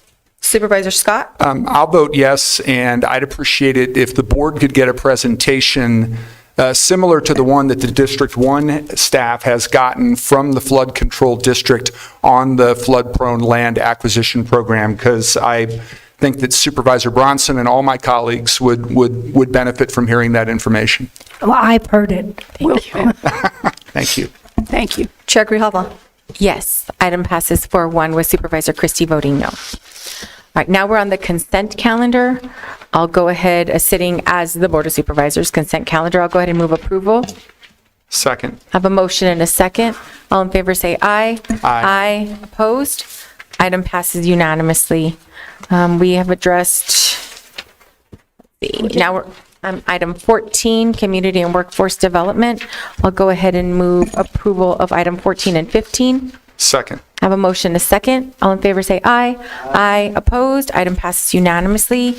Item health, under health, item 16, Arizona Department of Health Services to provide expansion of behavioral risk factor surveillance system in Pima County. I'll go ahead and move the item. Second. Have a motion and a second. Chair Grijalva. Yeah, Oh, I'm sorry. Go ahead, Supervisor Christie, then Supervisor Scott. We're asking, we are receiving a total contract amount of $77,000 for 2 years. I'd like to read the background. Excuse me. It is for 5 years, Supervisor Christie. I beg your pardon, 5 years, yes. The Center for Disease Control and Prevention's Behavioral Risk Surveillance System is the mechanism by which federal, state, and local health entities collect data to inform public health action. This contract expands the Arizona Behavioral Risk Factor Surveillance System, Behavioral Risk Factor Surveillance System survey conducted in Pima County. It expands it from 1,000 to 1,500 participants. Having these additional survey responses will allow for improved area estimates of health behaviors, preventative health practices, risk factors, injuries, and preventable chronic infectious diseases for Pima County. Then it concludes by saying the IGA includes 3 additional questions related to firearm injury prevention. My first question is, the survey expansion, who is chosen to take the survey, and why was it expanded from 1,000 to 15? Chairman Grijalva and Supervisor Christie, one of the reasons for expansion is the one I can address, and then we'll turn it over to Dr. Garcia. If you've been involved with any kind of survey, a sampling, the size of the sampling allows for a much greater sense of accuracy or determination of what the numbers would be in the poll. If you've done a poll, you get a plus or minus a sense of the accuracy, and the larger sample not only allows you to do that, but it allows you to have more accuracy on subsamples, should you choose to break it into regions or areas. But that's simply the math of the actual survey. Dr. Garcia can speak to the questions. So, Madam Chair, who's decided to take these surveys? How do you determine that? Chair Grijalva, Administrator Lesher, Supervisor Christie. So the methodology of the behavioral risk factor surveillance system is a national sampling framework.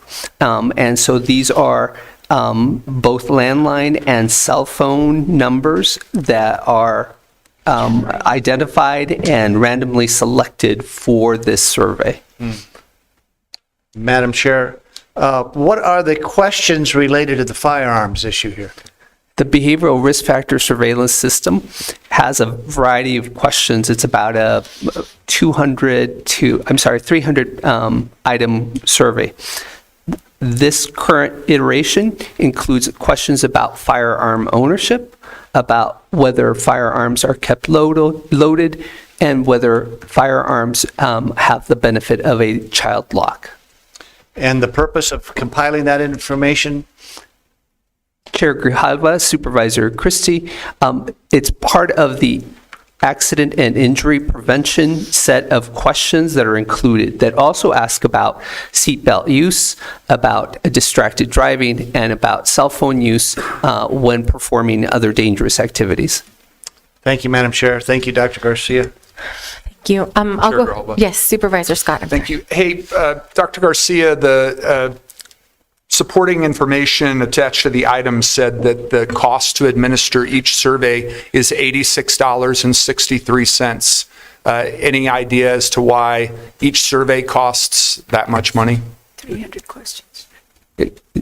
Chair Grijalva, Supervisor Scott, I have no idea. I can follow up on that. Chair for you. Grijalva, Supervisor Scott, it's the size of the number of questions. When you heard there's 300 questions, that's keeping someone on the phone for quite a bit, and sometimes it takes more.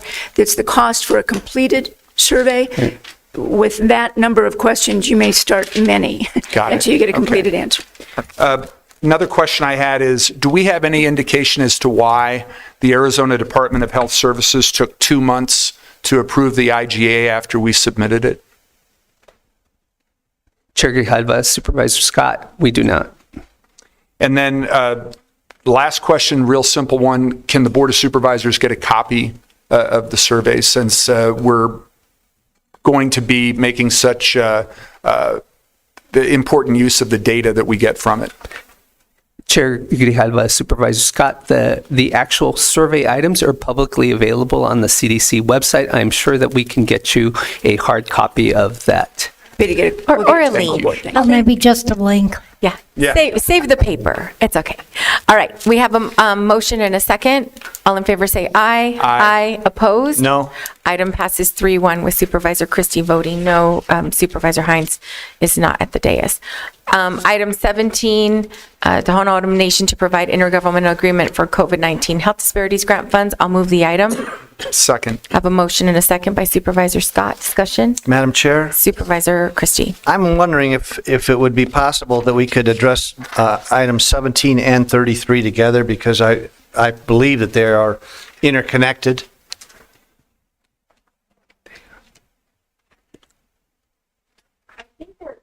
I believe that they're different funding sources. Is that right? Other than the funding sources. Well, I mean, if you want to make your opposition, and then we'll just, Okay. you can say ditto when we get to right. the other item. Thanks. Madam Chair, then if you'll withdraw the motion, I'll make a substitute motion. I'll withdraw. No, we can just go ahead and go with 17, and when we get there, there'll just be a no vote as opposed to a lot of discussion. Okay. Is my thought. Because, yeah, go ahead. I'm just curious, are these, is this the same grant? And what is the connection between 17 and 33? That's Chair Grijalva and Supervisor Christie, item 17 is a really an IGA that is a pass-through, not an IGA, but an agreement that is a pass-through for funds that are go to the Tohono O'odham Nation. 33 is something that we are doing simply. It's a no-cost extension of a current grant to finish work. Dr. Garcia, I'm sure, can add a little granularity to that. Chair Grijalva, Administrator Lesher, Supervisor Christie, the administrator is absolutely correct. The first item 17, is an intergovernmental agreement that allows the pass-through of these federal and state funds from the state to Pima County and then in turn to the Tohono O'odham Nation. Item 31, on the other hand, is the underlying grant of award from the Arizona Department of Health Services that actually has the funding. What occurs with that item is simply a no-cost extension, allowing for the expenditure of these resources. Madam Chair, Dr. Garcia, as I read it, though, we at one point in either of those items, we're requesting that the amendment be extended for an additional year through May 31st of 2024, and the purpose is to deal with COVID-19 testing. So we're extending for a year a program to deal with an issue that is way in our rearview mirror, 2 years past. Is this because we haven't spent the money, and that if we don't spend the money, we have to return it? Or what's the purpose of extending this program for a mission? Supervisor Christie, are you addressing item 33? Because we're on 17, and so if you have questions on 33, we're only voting on 17. All right. So any other questions No on other 17? questions on 17. Okay, we have a motion and a second. All in favor say aye. Aye. Opposed? No. Item passes 4-1 with Supervisor Christie voting no. Then we have item 18, a pause for change. This is an anti-vaping campaign for our public schools. I'll move the item. Second. And this is a no-cost extension. Motion and second. All in favor say aye. Aye. Opposed? Item passes unanimously. Is there any opposition to moving through procurement 19 through 27? I have some questions about item 20. Okay. And Madam Chair? Yes. I have questions about item 20 as well, and item 32 and 33. Okay, I only not went there. through to 27. Oh, I'm sorry. So if we can do 19 through 27 and come the back to exception 20, of 20. exception of 20, I'll go ahead and move that. Second. I have a motion, a second by Supervisor Bronson. All in favor say aye. Aye. Opposed? Item passes unanimously. Item 20 is a master agreement for NeoVision technology. And I'll go ahead and move the item. Second. I have a motion, a second by Supervisor Scott, Supervisor Christie. Oh, actually, Supervisor Scott and then Christie. Thank you. Thank you, Chair Grijalva. I just had some questions for, well, I don't think Mr. Baca is still here. I know this is a joint project of both transportation and information technology. And Ms. Skinner and Mr. DeBonis, if you need time to put together the answers to these questions, I completely understand that. But on page 1 of the offer agreement, it mentions that we will get summary reports on corridor performance dashboards and executive reporting. I'd like to know which specific corridors we're talking about, if we're talking about corridors throughout the county or just specific ones. How will the executive reporting be utilized? Indeed, what is the executive reporting? And then what information are we going to make available to the public to let them know the benefits of this expenditure? If you look at the item, it says that the public benefit is that the equipment will provide real-time data to better evaluate signal timing and signal coordination. This will benefit the public by providing measurable data to time traffic signal intersections more efficiently and will reduce travel times. Those are outstanding benefits. I'd like to know what we're going to do either through your offices or through the communications department to make the public aware of the benefits of this expenditure. And then there are some terms in the program goals and predicted outcomes, turning movement counts, volume density, arrivals on red, travel times. I think I can infer the definition of some of those terms, but not all of them.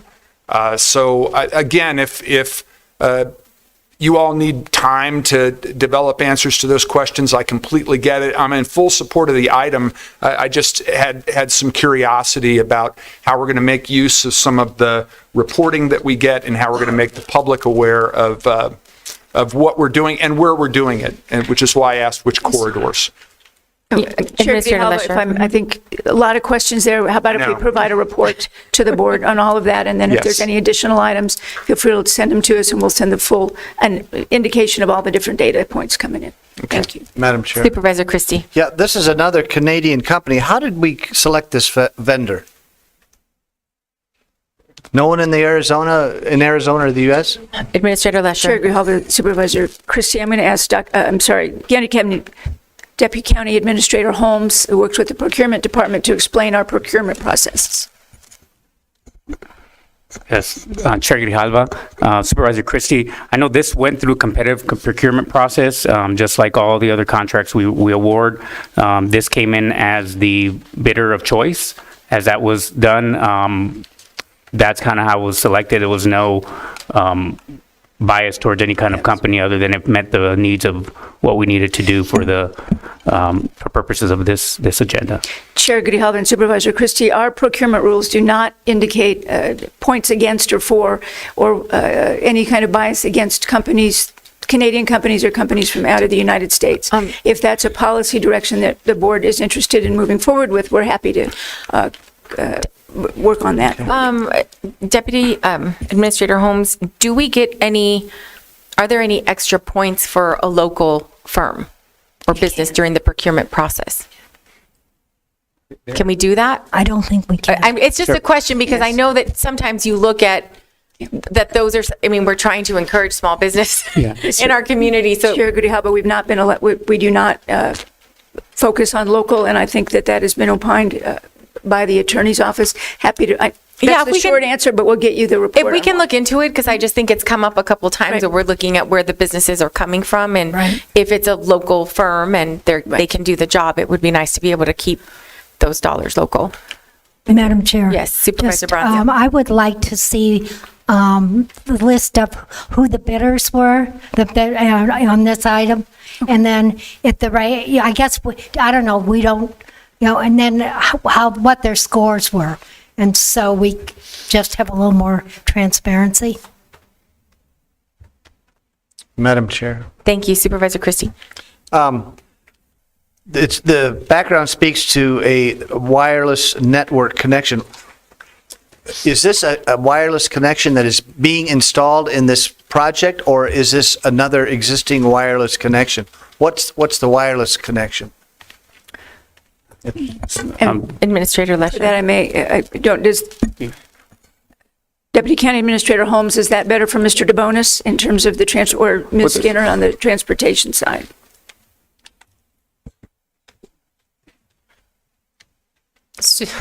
Chair Grijalva, I'll try to answer that. Chair, County Administrator. Under metrics, it says signal timing changes utilizing the wireless network. Is this a wireless network that's being installed in this project, or is it already one that's existing? Madam Chair, Supervisor Christie, the MyoVision system we already have installed. We installed it about 5 years ago. So this is the continuation of those technologies, both the hardware and software components for all 105 signalized intersections in unincorporated Pima County.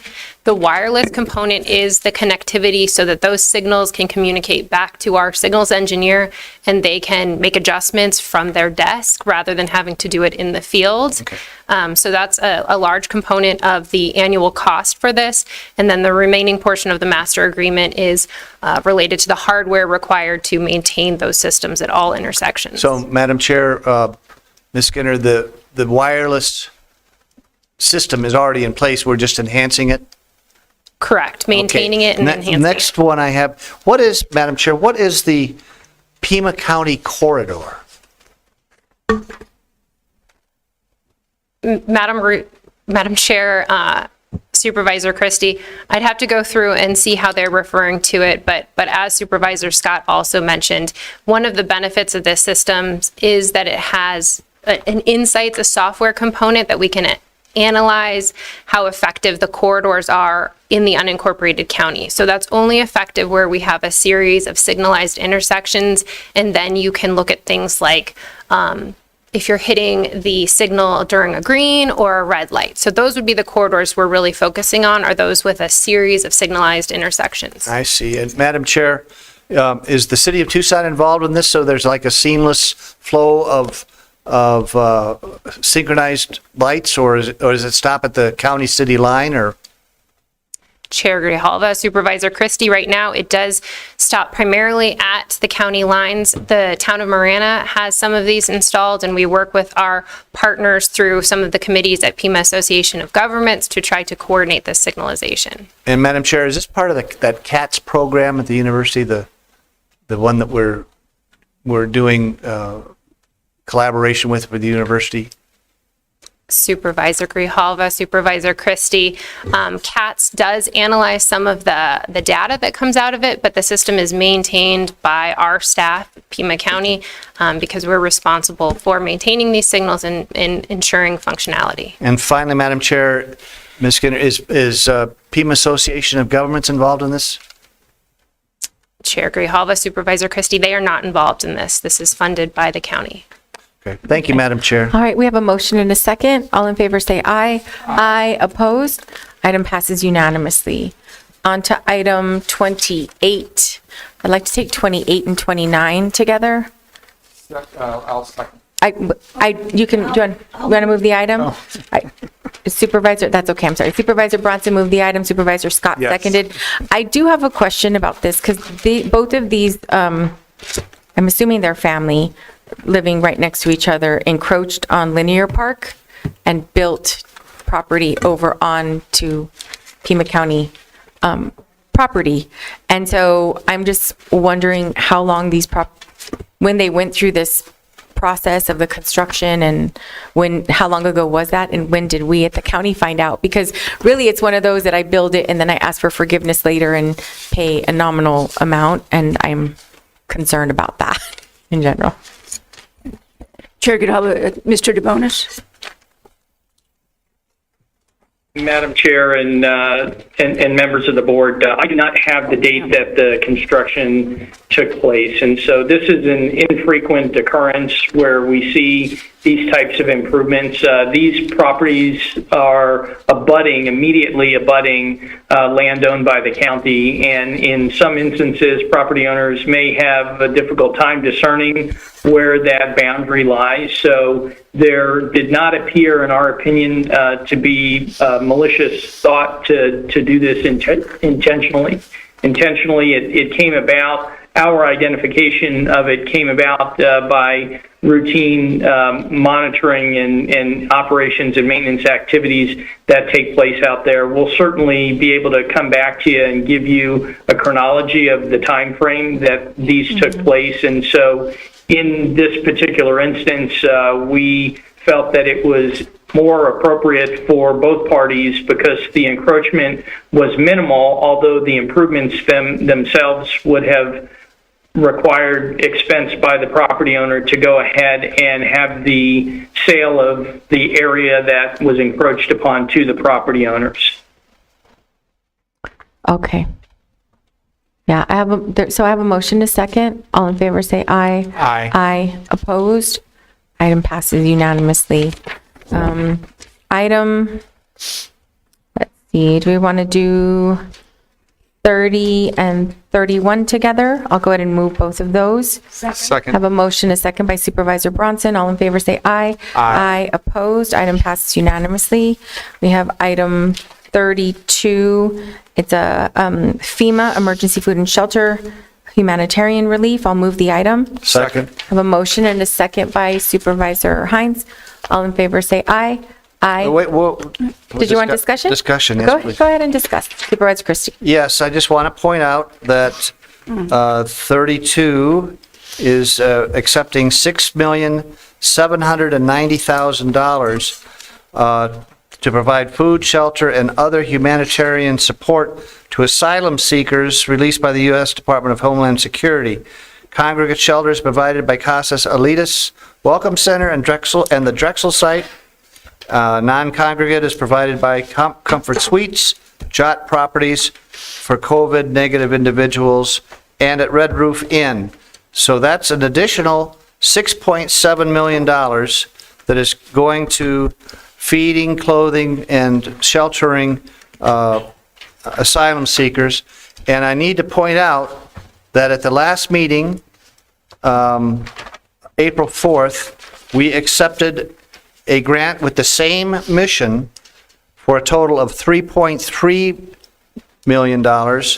So in two sessions, two Board of Supervisors meetings, we have accepted almost $10 million for the same mission. My question on this is, the first one, back on the 4th, was from the one that had the reference to the Ukraine supplemental appropriations. Is this one today for the 6.7? Is that a different funding source? Are these two different funding sources? Chair Grijalva, Supervisor Christie, obviously I don't have the documents from the other meeting in front of me, but I would say, I'm assuming it is, and that all of the funding that we have continued to receive, as I recall, comes through FEMA for the program, so that we are using the federal dollars to respond to this federal program. Okay, so in two meetings, again, we've accepted almost $10 million for the same mission. correct? Thank you, Madam Chair. Have a motion and a second. All in favor say aye. Aye. Opposed? No. Item passes 4-1. 33 is acceptance of the Health Department to provide COVID-19 health disparities. This is to extend the grant term, no cost extension. I'll move the item. Second. I have a motion, a second by Supervisor Scott. Any discussion? All in favor say aye. Aye. Opposed? Nay. Item passes 4-1 with Supervisor Christie voting no. Can we move 34, 35, and 36 together? I'll move them. Thank you, Supervisor Bronson. I'll second. So this is 34, 35, and 36. All in favor say aye. Aye. Opposed? Item passes unanimously. We have 37 is a hearing for a fireworks permit at La Paloma. I'll move the item. Well, it's a public hearing. Oh, it's a public hearing. I apologize. Yeah. I'm on a roll. Okay. Anyone here to speak in opposition of number 37, a fireworks permit?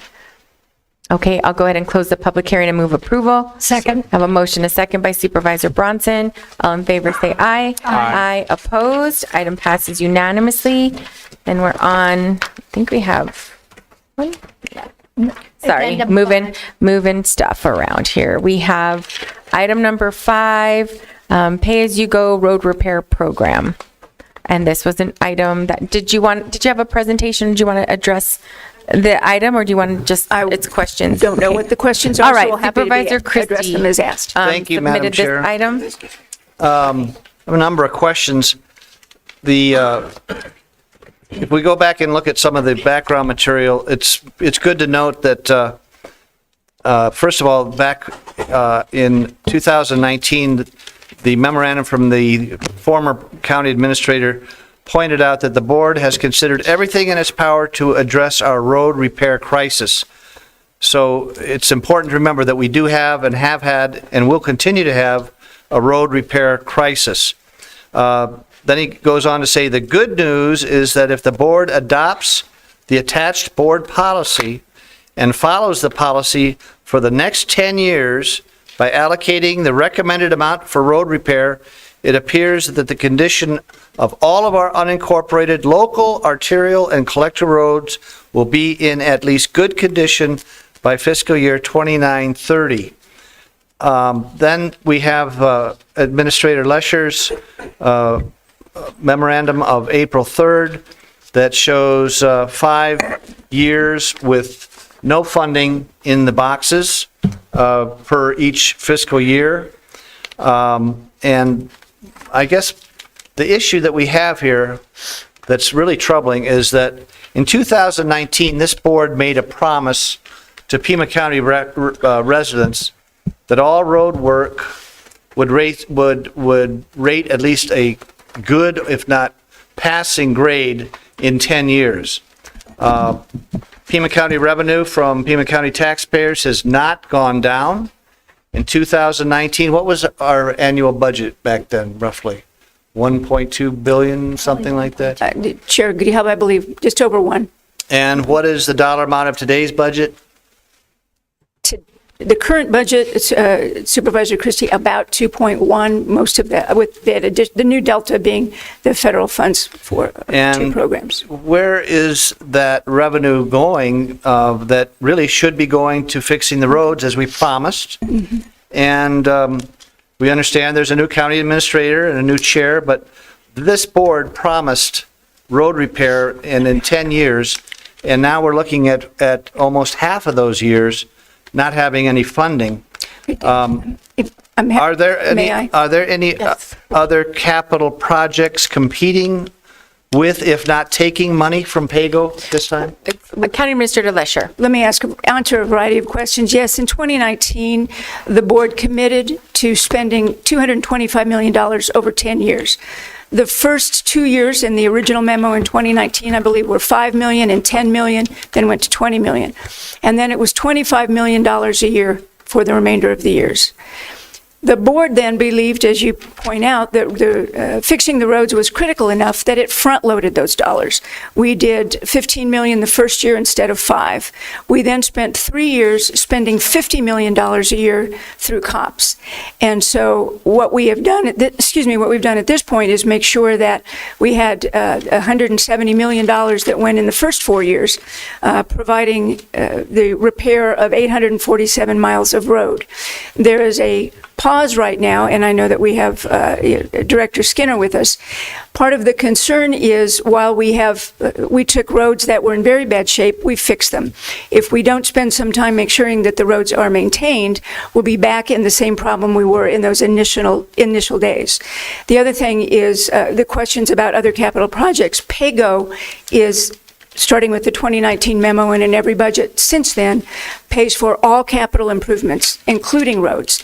I believe to date, and if you look at the money spent from 2019 to date, about 52% of PAYGO has gone to roads. The others have gone to capital projects as approved by the board. So I think that the board can be proud of the fact that not only did it indicate that roads were a priority and it allocated $225 million to that, it front-loaded that so that we have spent the amount that we would have spent in the first 8 years in the first 4. May I ask, interrupt you right there, Madam? At that point that you just made, when was the Board of Supervisors informed that by accelerating the program, it would result in defunding the program for those years? When were we apprised of that situation? Like you, Supervisor Christie, there's a large stack of memos on that. I believe it was also the August 20 memo where it explained the $9.8 million that would be required for the interest payments by front-loading the $350 million segments, and that was coming to the board again in 2020. I'm happy to go through and find the exact language that you're asking about. But you maintain that it specifically said that by front-loading these road repairs in the early years, it will defund the following 4 years. Chair Grijalva, Supervisor Christie, I'm going to turn to Mr. DeBonis and Ms. Skinner on this and Ms. Moulton. We've got everybody here to go through all of the motions and understand that. The concern was, I don't believe, again, I'd like to state, nothing was defunded, that the commitment in the document was $225 million in funding. We are continuing with that commitment, and that should the board want to move up and spending that's fine, but the full commitment allocated or directed by the board was $225 million. We are committed to that. That is still in that plan. It remains for the next year. For example, I believe at this point we're looking at about $20 million that will be dedicated to roads instead of 25. Madam Chair, go ahead. Well, let me finish just a couple of these. Supervisor Christie and then Supervisor Bronson. Thank you, Madam Chair. I'm going to ask a series of questions, and you can address all of them as you see fit. Okay. These are the concerns that I have, not only from being on the board in 2019, but from my constituents in my district. When will all the roads be repaired as originally advertised? How many Pima County residents will not get the roads in front of their homes repaired as promised when they are promised? Can I speak to those two quickly? Sure. That, again, by front-loading it, we have taken care of the first, I believe it's 7 or 8 years of funding. So all of the county residents who knew that they would get their road repaired between the start of the program in 2019 and I believe it's 27, which is the 8th year of the program, have seen their roads repaired. So the question is, there are individuals who were told they would get their roads repaired in the last 2 years of the program, 28 and 29 is my recollection, and that is when those roads will be repaired. So to summarize, the people that have not had their roads in front of their homes repaired will have them by 28, 29. And I'm going to ask Ms. Skinner for that, because the clarification I have is you're talking about the roads in front of their homes. Yes. There is a differentiation between local roads and collectors and arterials. Well, I thought local roads were in front of their homes. I'm asking, that's what I just want to make sure that you're saying. Yes. that we're answering the right question. Yes, the local roads. Yeah, Skinner, Ms. Skinner. Madam Chair, Supervisor Christie, the program has never outlined the specific years that local roads would be repaired. Every year, we prepare a list of roads to be repaired with the funding that's allocated for that year. So it would be impossible for me to say what year a road will be repaired. We continue to focus on both repairing the worst first for local roads, as well as now layering in some funding so that we can start to maintain those roads that were repaired earlier in the program due to the acceleration of funding. Madam Chair, Ms. Skinner, but everyone will have their local roads fixed by the end of this 10-year term that was initially started in 2019 with PAYGO. That would be our goal. We can run an evaluation to show what we're doing. The way that our new evolved program looks is we're saying that there will never be more than 5% of roadways, that's locals and arterial and collectors, that are in that very poor condition.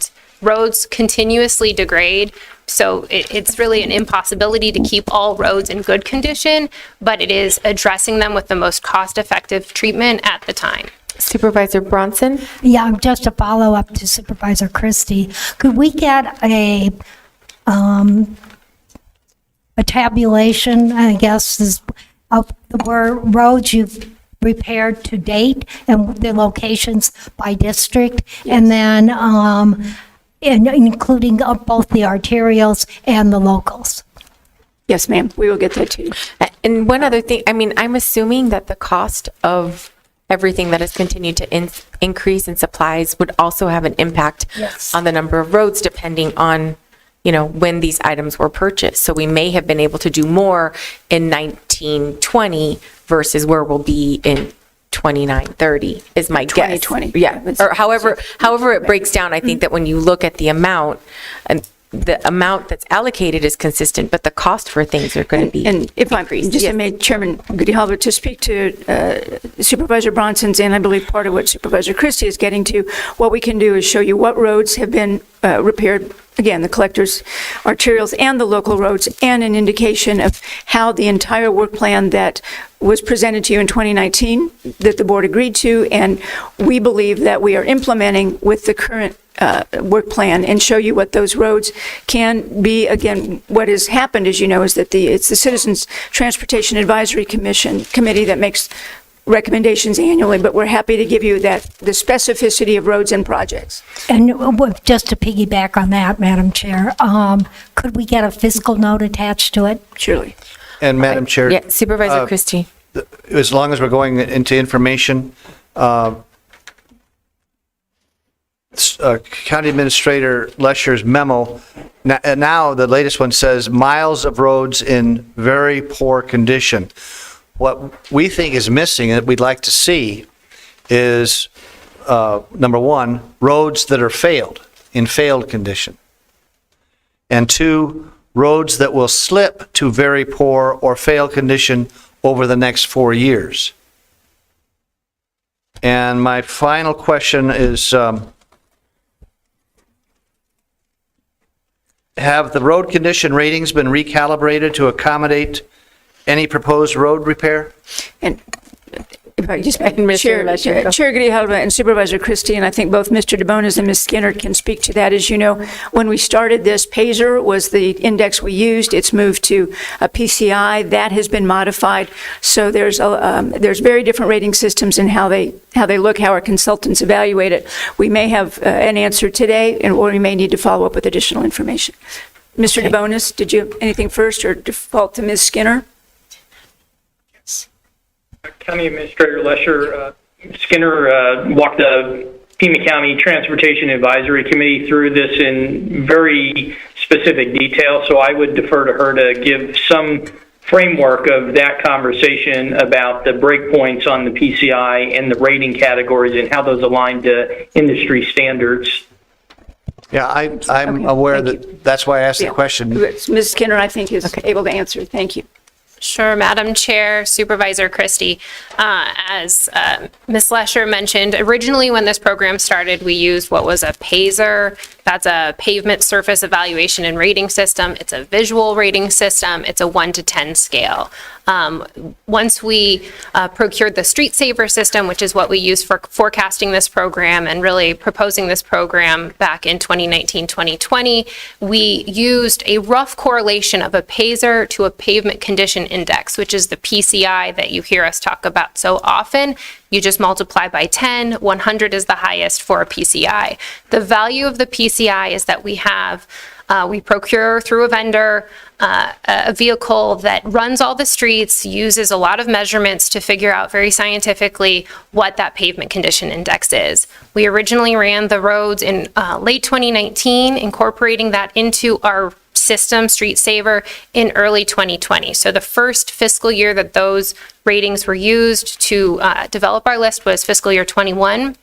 When we went to the PCI system, we dedicated ourselves and committed to rerunning these roads every 3 to 5 years so that we can see what degradation looks like on our roads, specifically in this region, because we know that the hot weather can degrade them much faster than other parts of the country.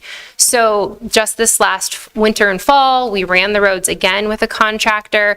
We are working on incorporating those conditions into our Street Saver system so we can give you updated information on all of the ratings. So we're kind of in the in-between stage of getting those implemented. We imagine those will be in by the end of April, and we'll be using them to develop our list for fiscal year 24's program. Any other questions? Ms. Skinner, my last question is there a possibility, Ms. Lesher, that there could be some scenarios developed now that we're approaching the budget area, the budget timing? Any scenarios that could be developed that would show what it would take dollar-wise to reinstitute the PAYGO system as it was originally formulated over those barren years that were defunded? Chair Grijalva, let me make sure I understand. So additional money to, instead of the 225 million, Right. that you would like to see what it would, to add another 100 million at 25. So by filling in those years, since you front loaded, you're suggesting going back to 25 million a year and continuing those for the years that were preloaded. So from going from 225 million to 200 to 325. An additional 125 million. If you could develop a scenario without raising our taxes. Of course. Supervisor Bronson and Supervisor Scott. Yeah, well, could we also get a list, not only roads, but of the capital projects that we've used PAYGO for and the projected projects as PAYGO moves forward? Supervisor Scott. Thank you. I know that, Ms. Skinner, from your April 3rd memo to Ms. Lesher, that the split for next year is 70% maximum to arterials and collectors, 30% minimum to local roads, and that's because the majority of the very poor roads remaining in that category are arterials and collectors. Do we anticipate a similar split in subsequent fiscal years, or is this something that you and Mr. DeBonis and the Transportation Advisory Committee think might be unique to the next fiscal year? Madam Chair, Supervisor Scott, that's a great question. Every year we'll evaluate it. One of the goals in having it split like that is to show that we will continue to fund local roads for the foreseeable future, because there were years predating this program where the local roads did not receive really much funding at all from a pavement repair or preservation standpoint. Since the beginning of our program, it has changed year by year what that funding split is. Generally, we've been spending more for local roads these first 4 years of the program.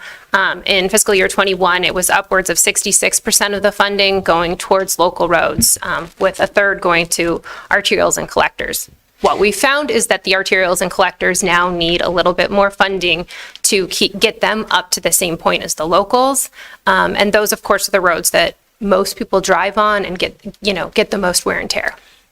And then just to follow up on the whole premise of the arguments that were made as you went through the process with the subcommittee and then the entire TAC, and I appreciate you attaching the subcommittee minutes to this item.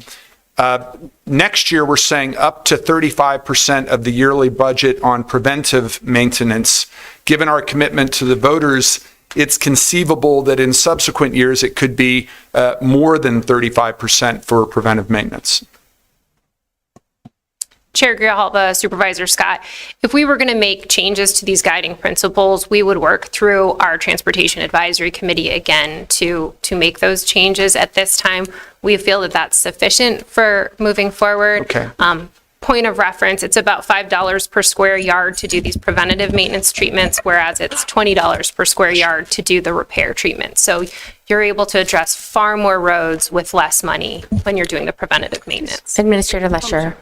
I don't think Mr. Scott's Were you done? Did you have another No, question? still had a few, but thank you very much.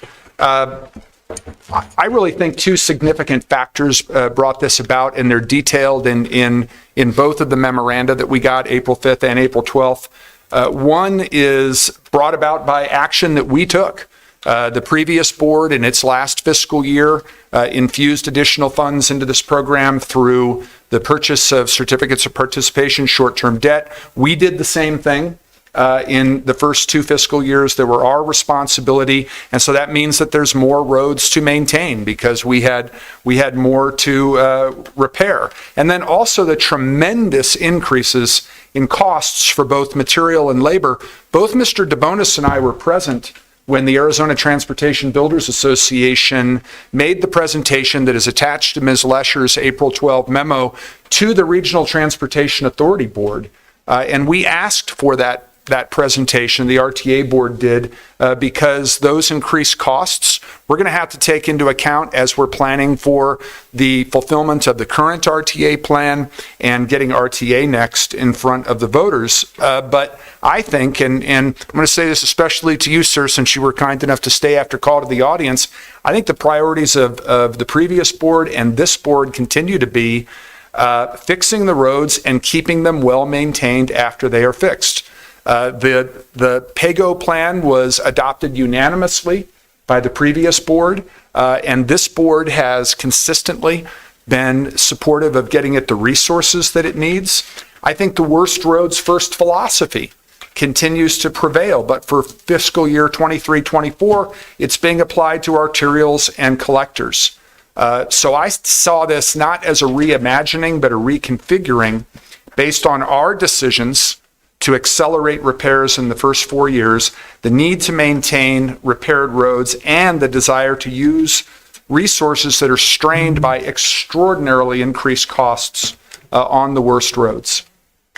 Madam Chair, just Supervisor so I can just crystallize what I asked Administrator Lesher to provide us at the scenarios. Basically, we promised that all roads would be in good condition in 10 years. What's that going to cost? Okay. Thank you, Madam Chair. Administrator Lesher. Excuse me, Chair Grijalva, members of the board. One issue that I just want to put down on the table, and we will follow up with the board. One of the reasons that we have been using PAYGO only for roads in unincorporated Pima County, and there have been some tax equity issues related to that, is if you go back to the 97 bonds, we spent a lot of those dollars also in incorporated jurisdictions. For that reason, and if you look at some of the past memos, we've indicated that we can spend the money only in unincorporated Pima County, probably until we hit that point of about the 298 million number. So the other thing I want to look at, what does it take to fix the roads, but how much over this, over the 250, the 225 we're currently at, is it 298, where then we have to go back and start spending money in the incorporated jurisdictions as well, or just unincorporated? And I don't know where that is, but I just want to make sure that it was in one of the old memos from 19 on, and I want to pull that out and make sure we understand any limitations that might exist about the where those roads can be constructed. And then the other piece I heard Supervisor Christie was clearly, here's what we're planning to spend now with the current plan. If you want to do all the roads, here's what the additional dollars. Okay. Thank you. And now the last item, item 6, Library Advisory Board, the appointment of Mariana Badillas to fill a vacancy created by Barbara Escobar on the Library Advisory Board for District 2. I'll go ahead and move the item. Second. Motion is second. All in favor say aye. Aye. Opposed. Item passes unanimously. Supervisor Hines is not at the dais. All right. Thank you so much. Thank you. This meeting's adjourned. Yay. Y'all love.